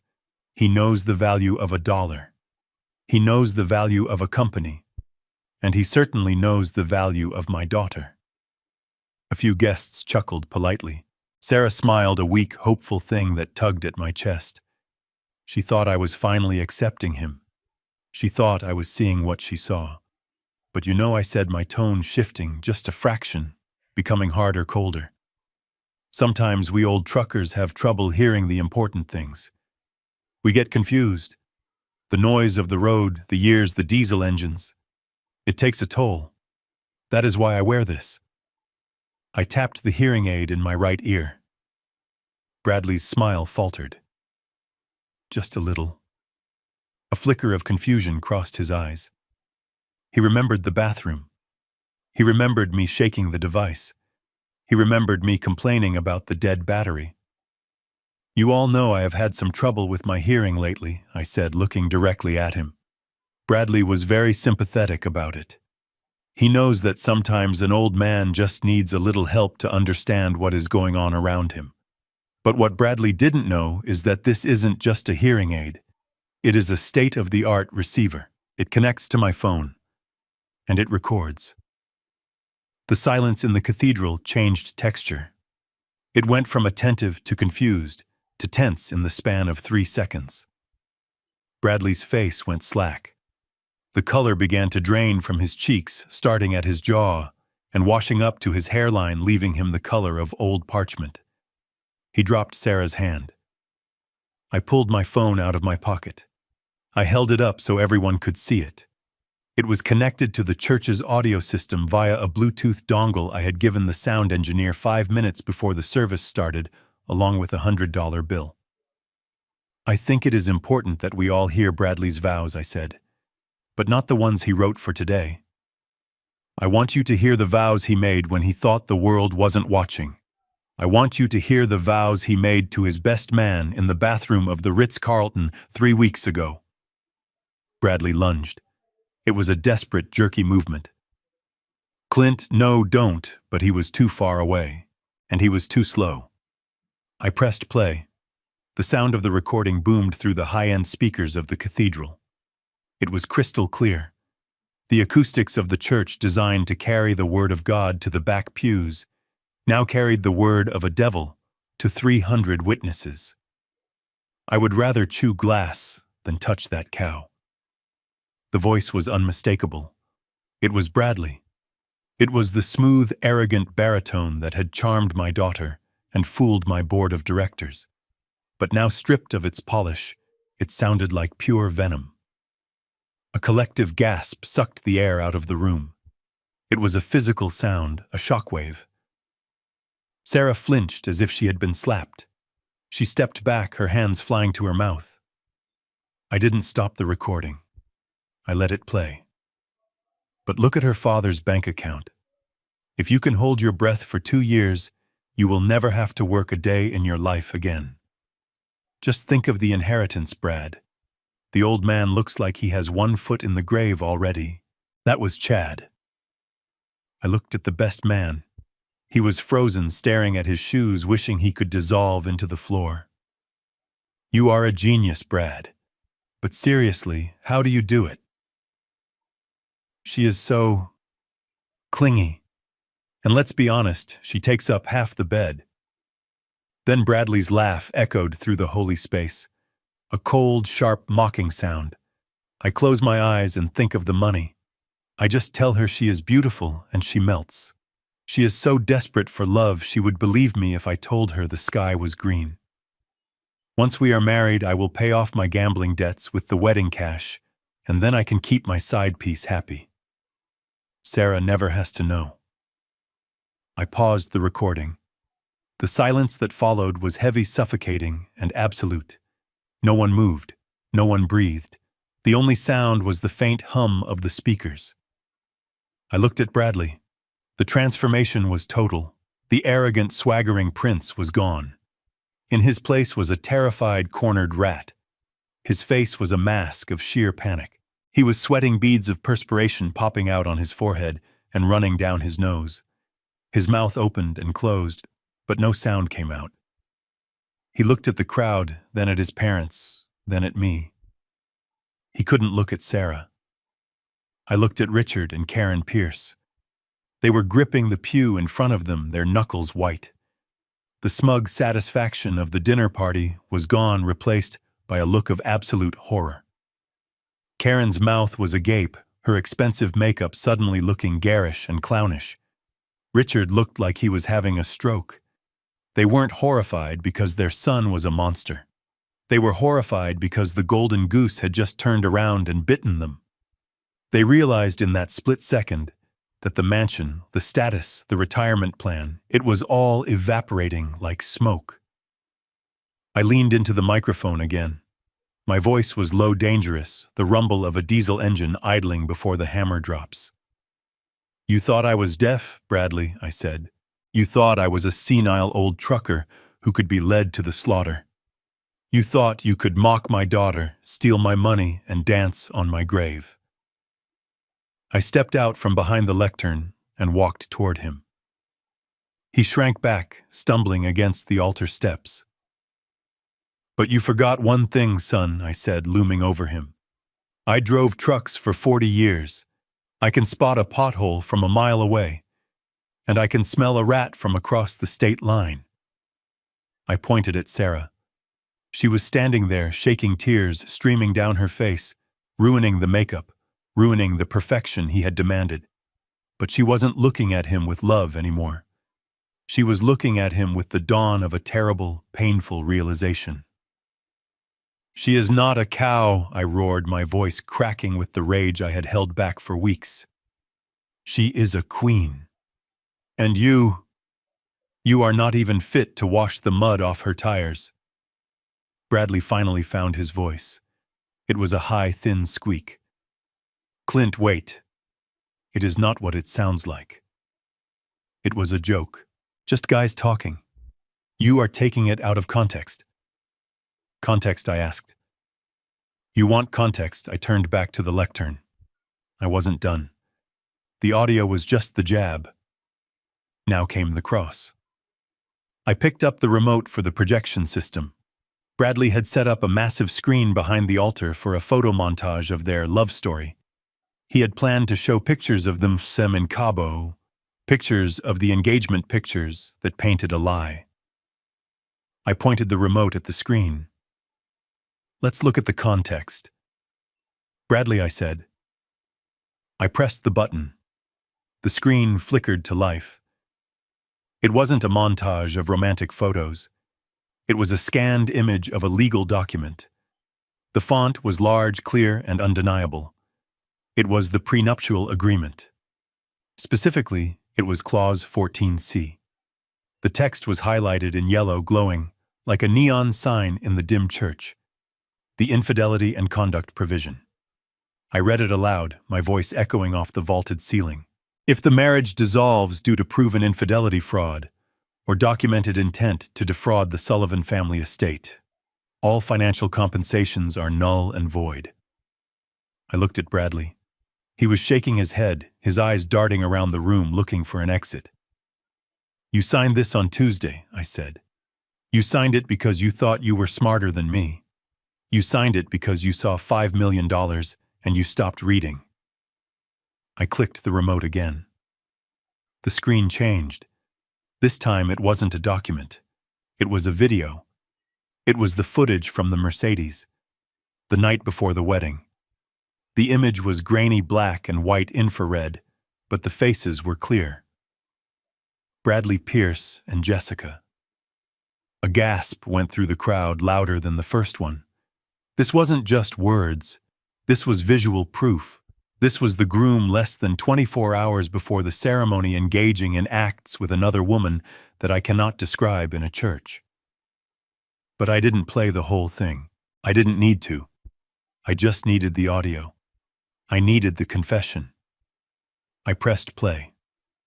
"Once we are married tomorrow, the clock starts ticking. We strip the assets. We sell the trucks. I am going to make her life such a living hell she will leave me. I will kick her out of her own house. I froze the video on Bradley's face, twisted in that demonic sneer, smoke curling from his lips. I turned to the congregation. "This is the man you came to celebrate," I said. "This is the man who wanted to run my company. This is the man who wanted to love and cherish my daughter." I turned back to Bradley. He had fallen to his knees, not in prayer, but in collapse. His legs had simply given out. He was staring up at the screen at his own face, realizing that there was no lie big enough to cover this. "You violated the contract before the ink was even dry on the marriage license," I said. "You lose Bradley. You lose the $5 million. You lose the company. You lose the house." I looked at Leonard, who was standing by the side door. He nodded. "And there is one more thing," I said. I clicked the remote one last time. The screen showed a bank transfer receipt. $100,000. From my personal account to Bradley's private account. The memo line read, "Wedding venue deposit." Next to it, I displayed another document. A receipt from an offshore gambling site. $100,000 deposited the same day. "You stole from me," I said. "You took the money I gave you for this wedding and you sent it to a bookie in Costa Rica. That is wire fraud. That is embezzlement. That is grand larceny." Bradley looked up at me, tears of terror mixing with the sweat on his face. "Clint, please. I can pay it back. I just needed time. Don't do this." I looked down at him. I didn't see a son. I didn't see a man. I saw a bug that needed to be squashed. "I am not doing anything, Bradley," I said. "The law is." I nodded to the back of the church. The heavy doors opened again. But this time there was no music. There were no flowers. There were 4 police officers, and they were walking straight down the aisle.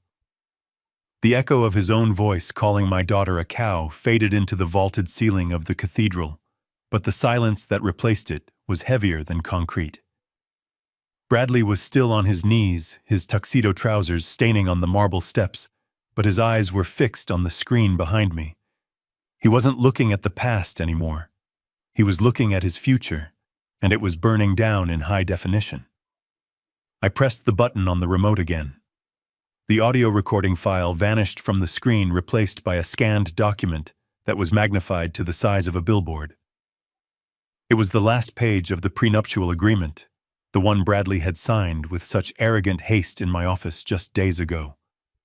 The signature was massive, projected in black ink, a testament to his own greed. I walked over to him, my footsteps slow and deliberate, echoing like the ticking of a clock that had just run out of time. "Do you recognize this, Bradley?"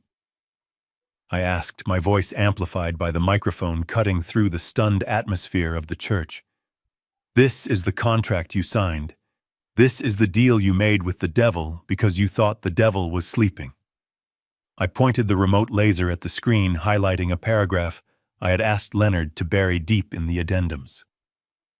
Clause 14. The forfeiture of assets upon proven malice. You read the part about the $5 million. I continued pacing back and forth in front of the altar, like a prosecutor in a courtroom. You saw the golden parachute. You saw the payout. But you didn't read the condition, did you, son? You were so busy counting money you didn't have that you missed the trigger mechanism. I looked out at the crowd. 300 people were frozen in their pews.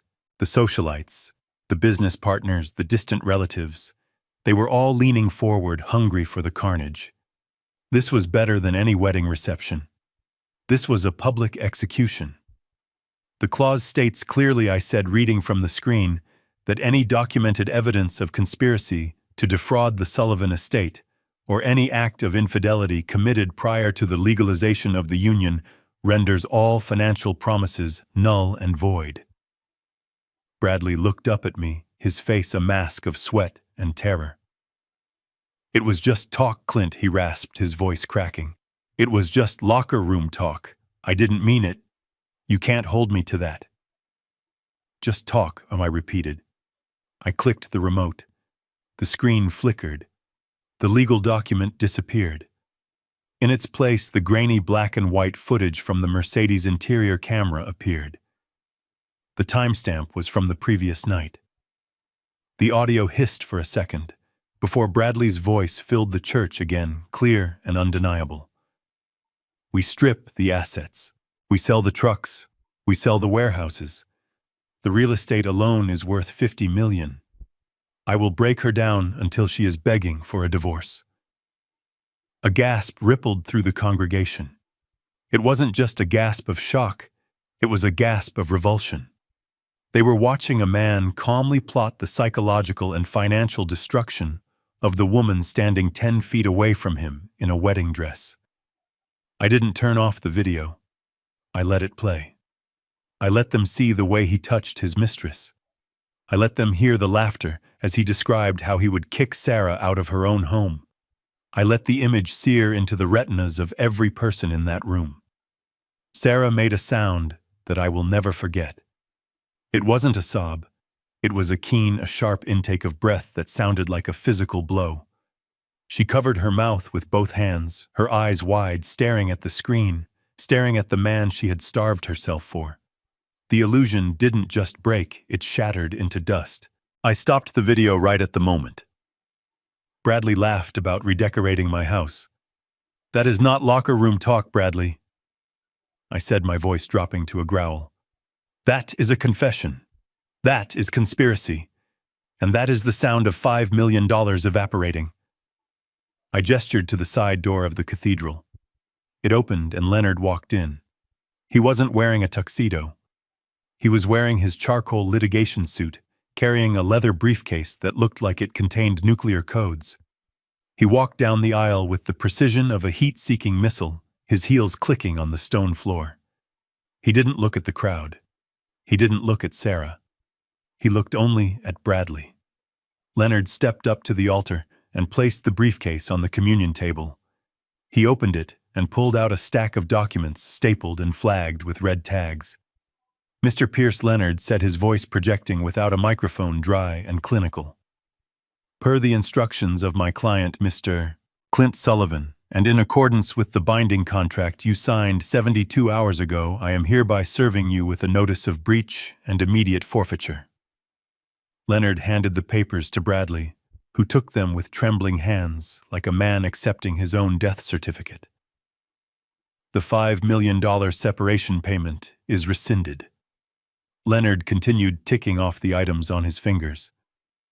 The offer of executive employment within Sullivan Logistics is rescinded. The transfer of the property at 1400 Highland Drive is revoked immediately, as the deed was held in a charitable trust contingent on your moral standing, which you have demonstrably violated. I heard a scream from the front row. It was Karen Pierce.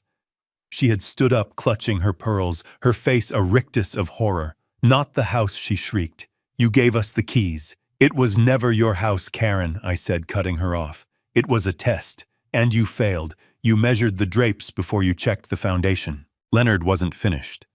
He pulled another document from the stack. Furthermore, he stated, his eyes boring into Bradley. He was still kneeling on the ground. You are liable for the costs incurred by the Sullivan family under the pretense of this fraudulent union. We are filing a civil suit for the recovery of $150,000 in wedding expenses, including the venue, the catering, and the floral arrangements which you insisted upon. Bradley shook his head, tears streaming down his face. I don't have that kind of money. You know I don't. We know, Leonard said, cold as ice. We have reviewed your financials. We know about the $250,000 in gambling debt. We know about the loans you took out against your parents' retirement fund. Richard Pierce slumped in his pew, his face turning a sickly shade of gray.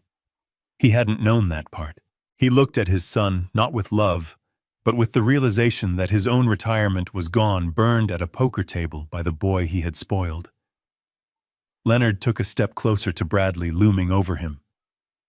And finally, there is the matter of the $100,000 deposit Mr. Sullivan gave you for the house.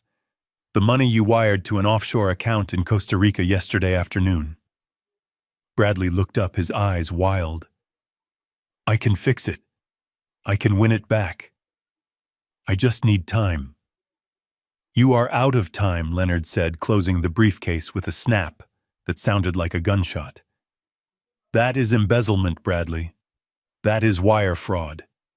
And since the money crossed international lines, it is a federal offense.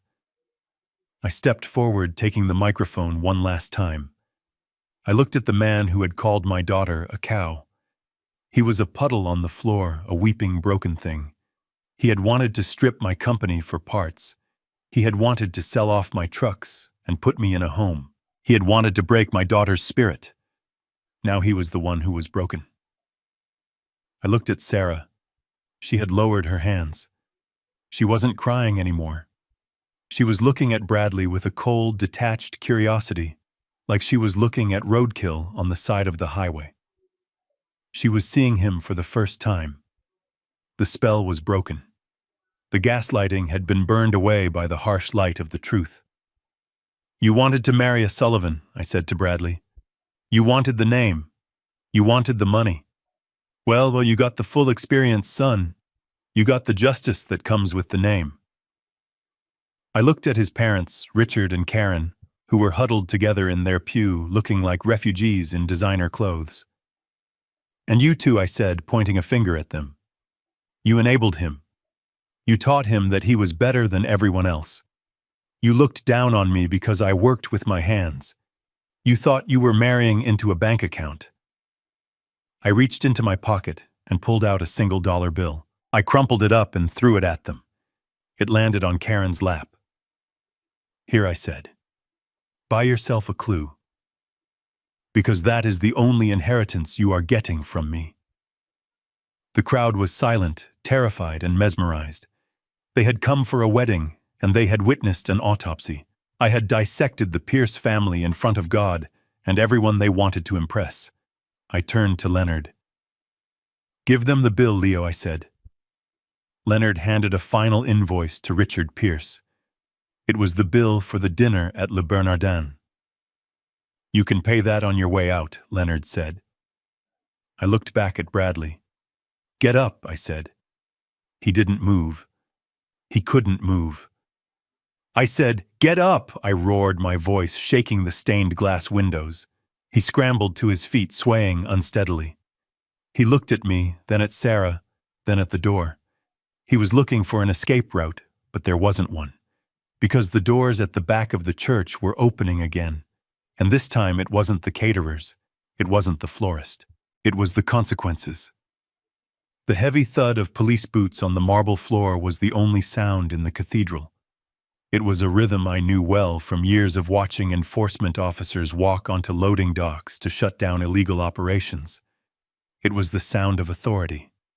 It was the sound of the end. Bradley was still on his knees. He looked over his shoulder at the approaching officers. His face, which had been a mask of terror, now crumbled into something pathetic. He scrambled to get up his expensive shoes, slipping on the polished stone. He looked like a deer on ice, frantic and clumsy. Clint, you can stop this, he pleaded, his voice high and shrill. Tell them it was a mistake. Tell them it was a loan. I will pay you back. I swear. I didn't answer him. I just crossed my arms and watched. The lead officer, a detective named Miller, who I had worked with on cargo theft cases years ago, stepped up to the altar. He didn't look at the flowers. He didn't look at the cross. He looked at the man in the tuxedo, who was shaking like a leaf. Bradley Pierce, Detective Miller, said, his voice bored and professional. You are under arrest for wire fraud, embezzlement, and grand larceny. Bradley tried to back away, but there was nowhere to go. He bumped into the communion table, knocking over a vase of white lilies. The water splashed over his shoes. This is ridiculous, Bradley shouted, trying to regain some shred of dignity. My father-in-law gave me that money. It was a gift. You cannot arrest me for spending a gift. It was not a gift, I said, my voice cutting through his panic. It was a deposit for a venue that never received a dime because you sent the money to a shell corporation in the Cayman Islands, controlled by an illegal sports book. That is theft, Bradley. And since you used a wire transfer to move the money internationally, the feds are going to want to have a chat with you too. The officer grabbed Bradley's wrist. The click of the handcuffs was loud, sharp, and final. It echoed off the vaulted ceiling, a metallic applause for the end of the show. "Get your hands off me," Bradley screamed, struggling as they pulled his arms behind his back. "Do you know who I am? I am the CEO of Sullivan Logistics." "You are unemployed," I corrected him. "And you are broke." They hauled him to his feet. He looked wild, his hair disheveled, his bow tie askew. He looked at the crowd, searching for an ally, searching for anyone who still believed the con. But the faces staring back at him were cold. The spell was broken. They saw him for what he was, a thief in a rented suit. Then he looked at Sarah. She hadn't moved. She stood near the lectern, her hands at her sides. She was staring at him with an expression I hadn't seen on her face in years. It wasn't fear. It wasn't love. It was clarity. The fog of gaslighting had lifted, burned away by the heat of the truth I had just dropped on the congregation. Sarah Baby Bradley pleaded, switching tactics instantly. Tell them we are in love. Tell them your father is crazy. He is trying to control you. He is jealous of us. Don't let them take me." He was trying to use the old buttons. He was trying to trigger her insecurity, her need to please him. I held my breath. This was the moment. I had given her the gun, but she had to pull the trigger. If she collapsed now, if she ran to him, everything I had done would be for nothing. Sarah took a step forward. Her dress rustled softly. She walked toward him until she was standing right in front of him. The police officers paused, giving her a moment. Bradley smiled, a weak, desperate twitch of his lips. "That is it, baby. Tell them." Sarah looked him up and down. She looked at his sweating face, his handcuffed wrists, his panic-stricken eyes. "You called me a cow," she said. Her voice was quiet, but it was steady. Bradley blinked. "Sarah, that was just... You said you would rather chew glass than touch me," she continued, her voice rising, gaining strength with every syllable. "You said I was desperate. You said I took up half the bed. Baby, please." She reached out. I thought she was going to touch his cheek. I thought she was going to offer him comfort. Instead, she drew her hand back and slapped him. It wasn't a movie slap. It wasn't a theatrical gesture. It was a full-body swing, putting every ounce of her pain, her hunger, her humiliation into her palm. The sound was like a whip crack. It was louder than the organ. It was louder than the gasp of the crowd. Bradley's head snapped to the side. A bright red handprint bloomed instantly on his cheek. He stumbled back, held up only by the grip of the officers. Sarah stood there, her chest heaving. She didn't cry. She didn't apologize. She looked like a statue of vengeance carved out of white silk. "I am not desperate," she said, her voice ringing through the church. "And I am certainly not a cow. But you are a pig. And I would rather die alone than spend one more second letting you make me feel small." She turned to the officers. "Get him out of my sight," she said. The officers nodded. They dragged Bradley down the aisle. He was shouting now, cursing me, cursing Sarah, cursing the world. But no one was listening. He was just noise. He was yesterday's garbage being taken out to the curb. I watched him go. I felt a weight lift off my shoulders that I hadn't realized I was carrying. My daughter was back. The fire was back in her eyes. But we weren't done yet. I turned my attention to the front pew. Richard and Karen Pierce were still sitting there, frozen in shock. They looked like two mannequins in a store window that had just been smashed with a brick. Karen was clutching her purse to her chest, as if she thought I was going to steal it. Richard was staring at the empty space where his son had been standing, his mouth opening and closing like a landed fish. I signaled to the side of the room. My head of security, a man named Mike, who used to be a linebacker and was now the most loyal employee, I had stepped forward. He had 2 other guards with him. They weren't wearing tuxedos. They were wearing black tactical gear. "Mr. Sullivan," Mike asked. "Remove the trash, Mike," I said, pointing at the Pierce parents. Richard stood up, his face turning a blotchy purple. "Now see here, Clint. You cannot treat us like this. We are guests. We had nothing to do with Bradley's financial confusion." "Financial confusion?" I laughed. It was a dark, humorless sound. "You knew. You ate my food, drank my wine, and laughed at my daughter while your son plotted to rob me blind. You are accomplices, and you are trespassing." Karen stood up, trying to muster some of her old haughtiness. "I have never been so insulted in my life. We are leaving. You people are barbaric." "You are not leaving," I said. "You are being thrown out." Mike and his team moved in. They didn't use handcuffs, but they didn't use kid gloves either. Mike grabbed Richard by the arm, his grip tight enough to wrinkle the polyester suit. Another guard took Karen's elbow. "Do not touch me!" Karen shrieked, swatting at the guard. "This is assault. I will sue you. I will sue all of you." "You can try," I said. "But Leonard is going to be very busy freezing your assets to pay back the loans Bradley took out in your names." "Did you know about those?" Karen stopped struggling. Her eyes went wide. "Loans? He forged your signatures on a second mortgage," I said, delivering the final blow. "He bet the house on this wedding. And he lost. You are broke, Karen. You are homeless." The scream she let out was primal. It was the sound of a woman watching her social standing evaporate. She lunged at me, her nails bared, but the guard held her back easily. "Get them out," I said, turning my back on them. I heard the scuffle as they were dragged up the aisle. I heard Karen's shrieks fading as the heavy doors opened and closed.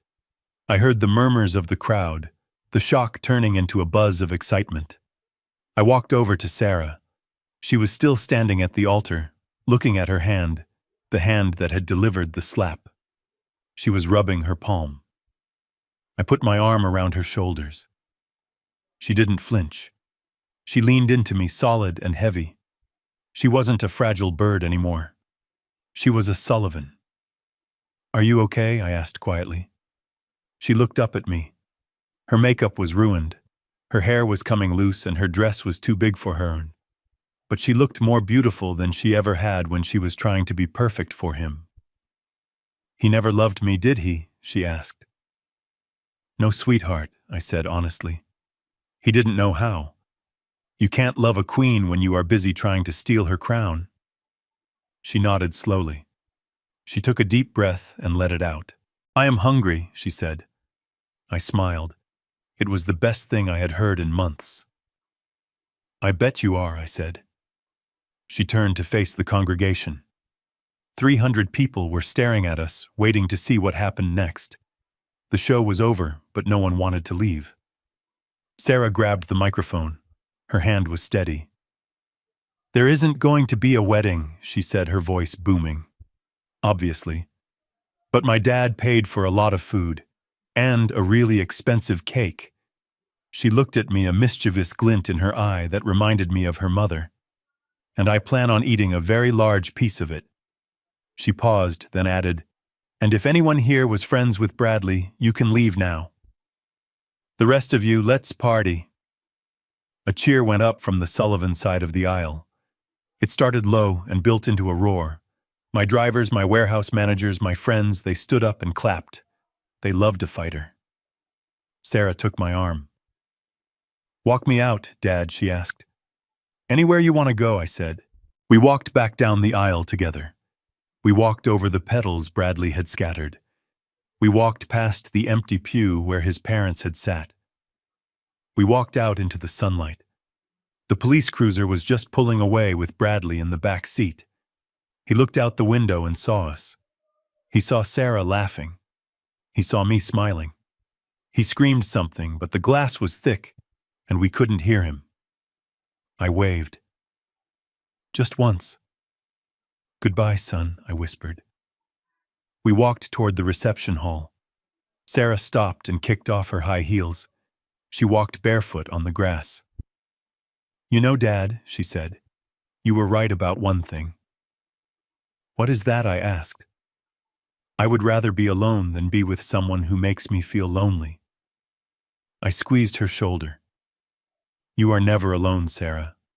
You have me, and you have yourself, and that is a hell of a team." We went inside. We ate the cake. We drank the champagne. And for the first time in a long time, the Sullivan family was safe. The parasite was gone. The host had survived, and the predator who had posed as a senile old trucker was finally ready to rest, or at least ready for a slice of cake. The reception hall was a monument to Bradley's ego, a cavernous ballroom draped in silk and crystals that had cost more than my first fleet of trucks. But as we walked in, the atmosphere was different. The air wasn't stiff with pretension anymore. It was electric with the buzzing energy of a close call. The people who had come to network, the friends of Bradley, who were looking for a payout, had vanished like smoke in a strong wind. They had scurried away the moment the handcuffs clicked shut, terrified of being associated with a felon. What remained was the Sullivan crew. My warehouse managers, my dispatchers, the drivers who had been with me since the days of paper logs and payphones. These were people who knew the value of loyalty, and they weren't going anywhere. They had watched me take down a hijacker, and now they wanted to celebrate the recovery of the cargo. I walked to the center of the room where the band was awkwardly holding their instruments, unsure of what to play for a wedding without a groom. I waved at the band leader. "Play something loud," I said. "Play something with a beat. We are not mourning a marriage. We are celebrating a liberation." The band leader grinned and kicked off a classic rock anthem. The tension in the room snapped. Ties were loosened. Jackets were thrown over chairs.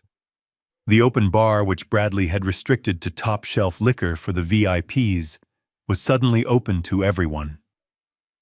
I watched a forklift driver pour himself a glass of Dom Perignon and toast the empty space where the groom should have been. I found Sarah at the head table. She was sitting in the throne-like chair that was meant for the bride. She had kicked off her shoes and was curled up, her legs tucked under her expensive dress. In front of her was the wedding cake, a 6-tier monstrosity of vanilla and raspberry. She hadn't waited for a knife. She was eating a piece with a fork she had grabbed from a place setting, and she was eating it with a ferocity that made me smile. She wasn't dainty. She wasn't watching her figure. She was devouring her freedom one bite at a time. I sat down in the chair next to her, the one reserved for the groom. I picked up a fork and took a bite of the cake. It was sweet, rich, and absolutely delicious. "Not bad for stolen money," I said. Sarah laughed. It was a wet, choked sound, but it was real. "It tastes like calories, Dad. Thousands of wonderful, forbidden calories." We sat in silence for a moment, watching the party swirl around us. I looked at her profile. The hollows in her cheeks were still there, the physical evidence of Bradley's torture, but her eyes were clear. The fog was gone. "I am sorry, Sarah," I said, my voice low so only she could hear. She stopped eating and looked at me. "For what? For saving me? For letting it go that far?" I said. I looked at my hands, the hands that had steered us through this storm. I could have stopped it sooner. I could have kicked him out the night he made that comment about the liposuction. I could have forbidden the surgery.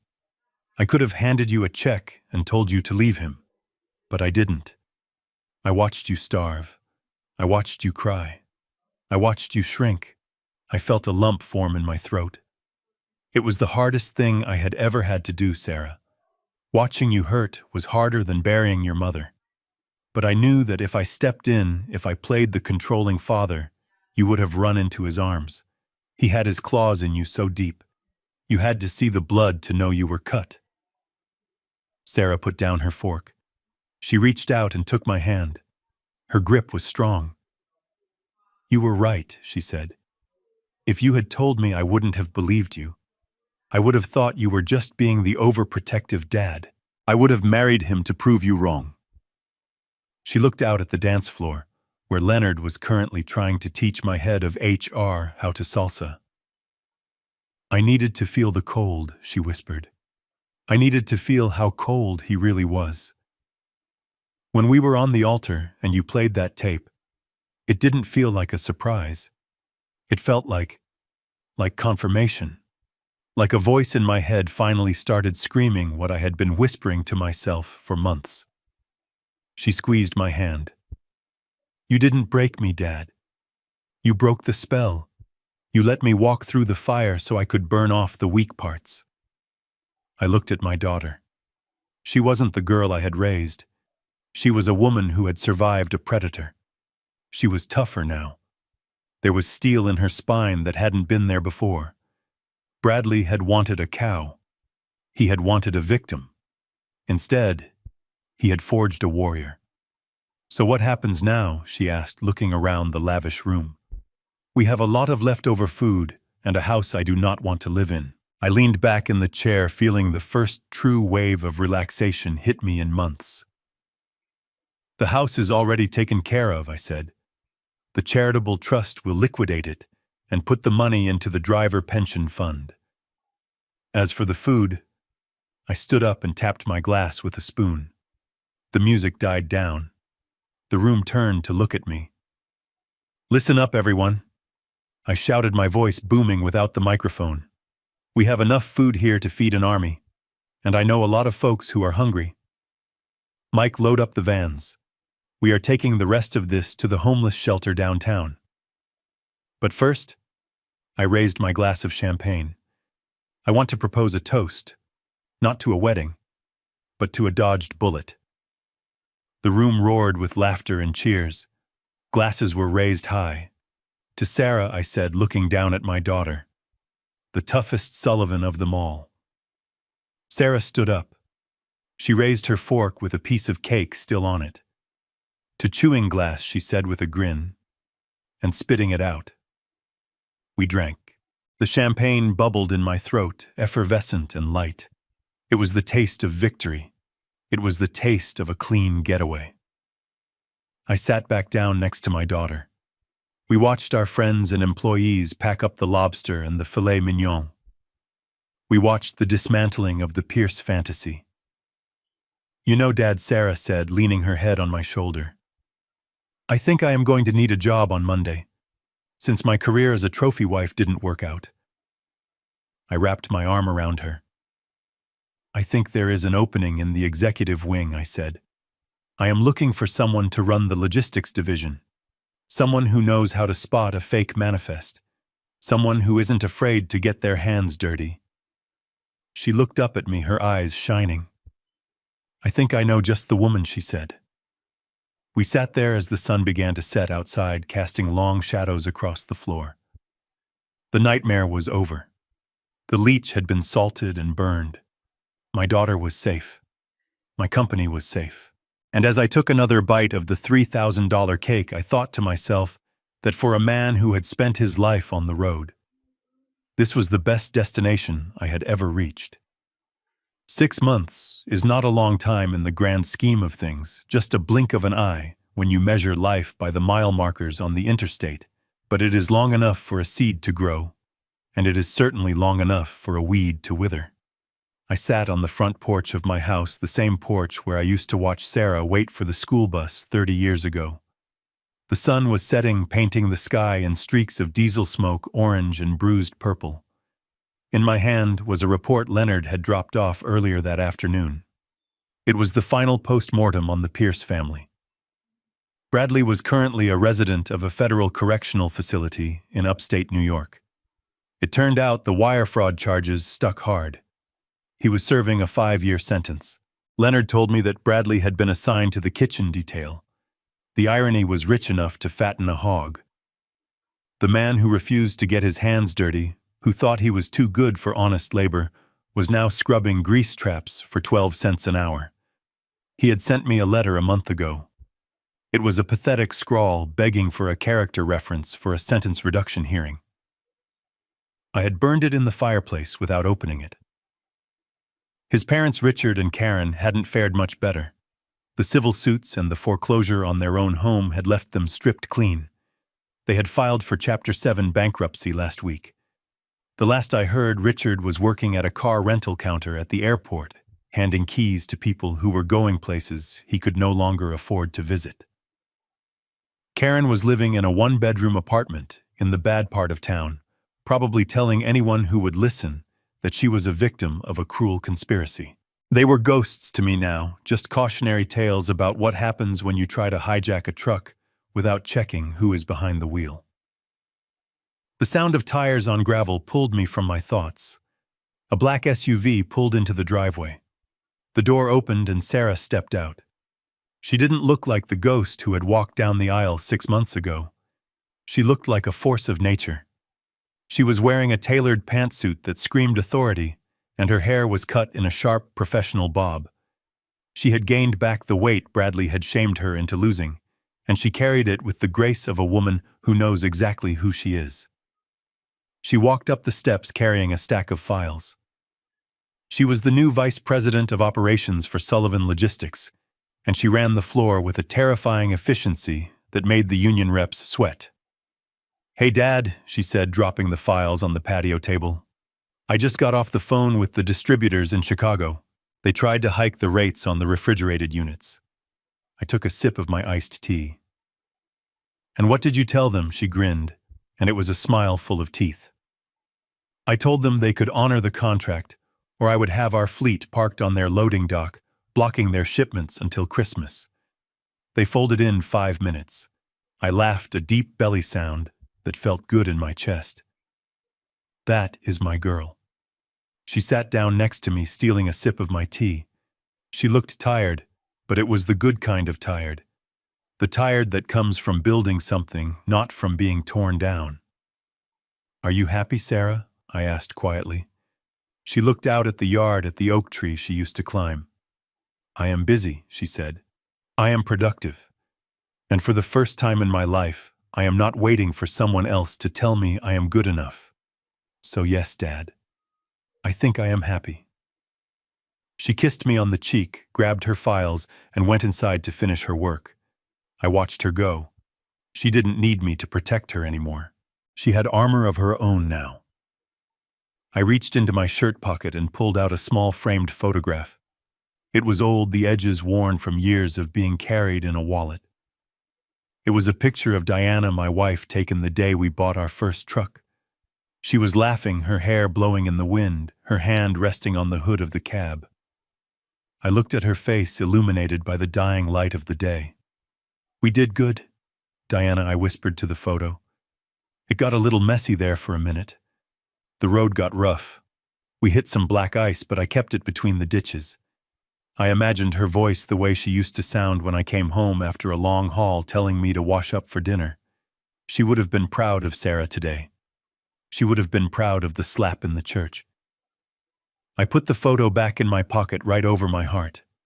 The house was quiet. The company was secure. The parasite had been removed, and the host had survived stronger than before. I finished my tea. The ice cubes clinked against the glass, a lonely but solid sound. I wasn't Clint the CEO or Clint the victim. I was just a man sitting on his porch watching the sun go down over a kingdom that was finally safe. I leaned back in the rocking chair and closed my eyes, listening to the distant hum of the highway miles away. The wheels were turning. The freight was moving. And for the first time in a long time, I could finally turn off the engine and rest. Ride over. Whatever you do, never mistake silence for weakness. I learned that real power isn't about shouting the loudest.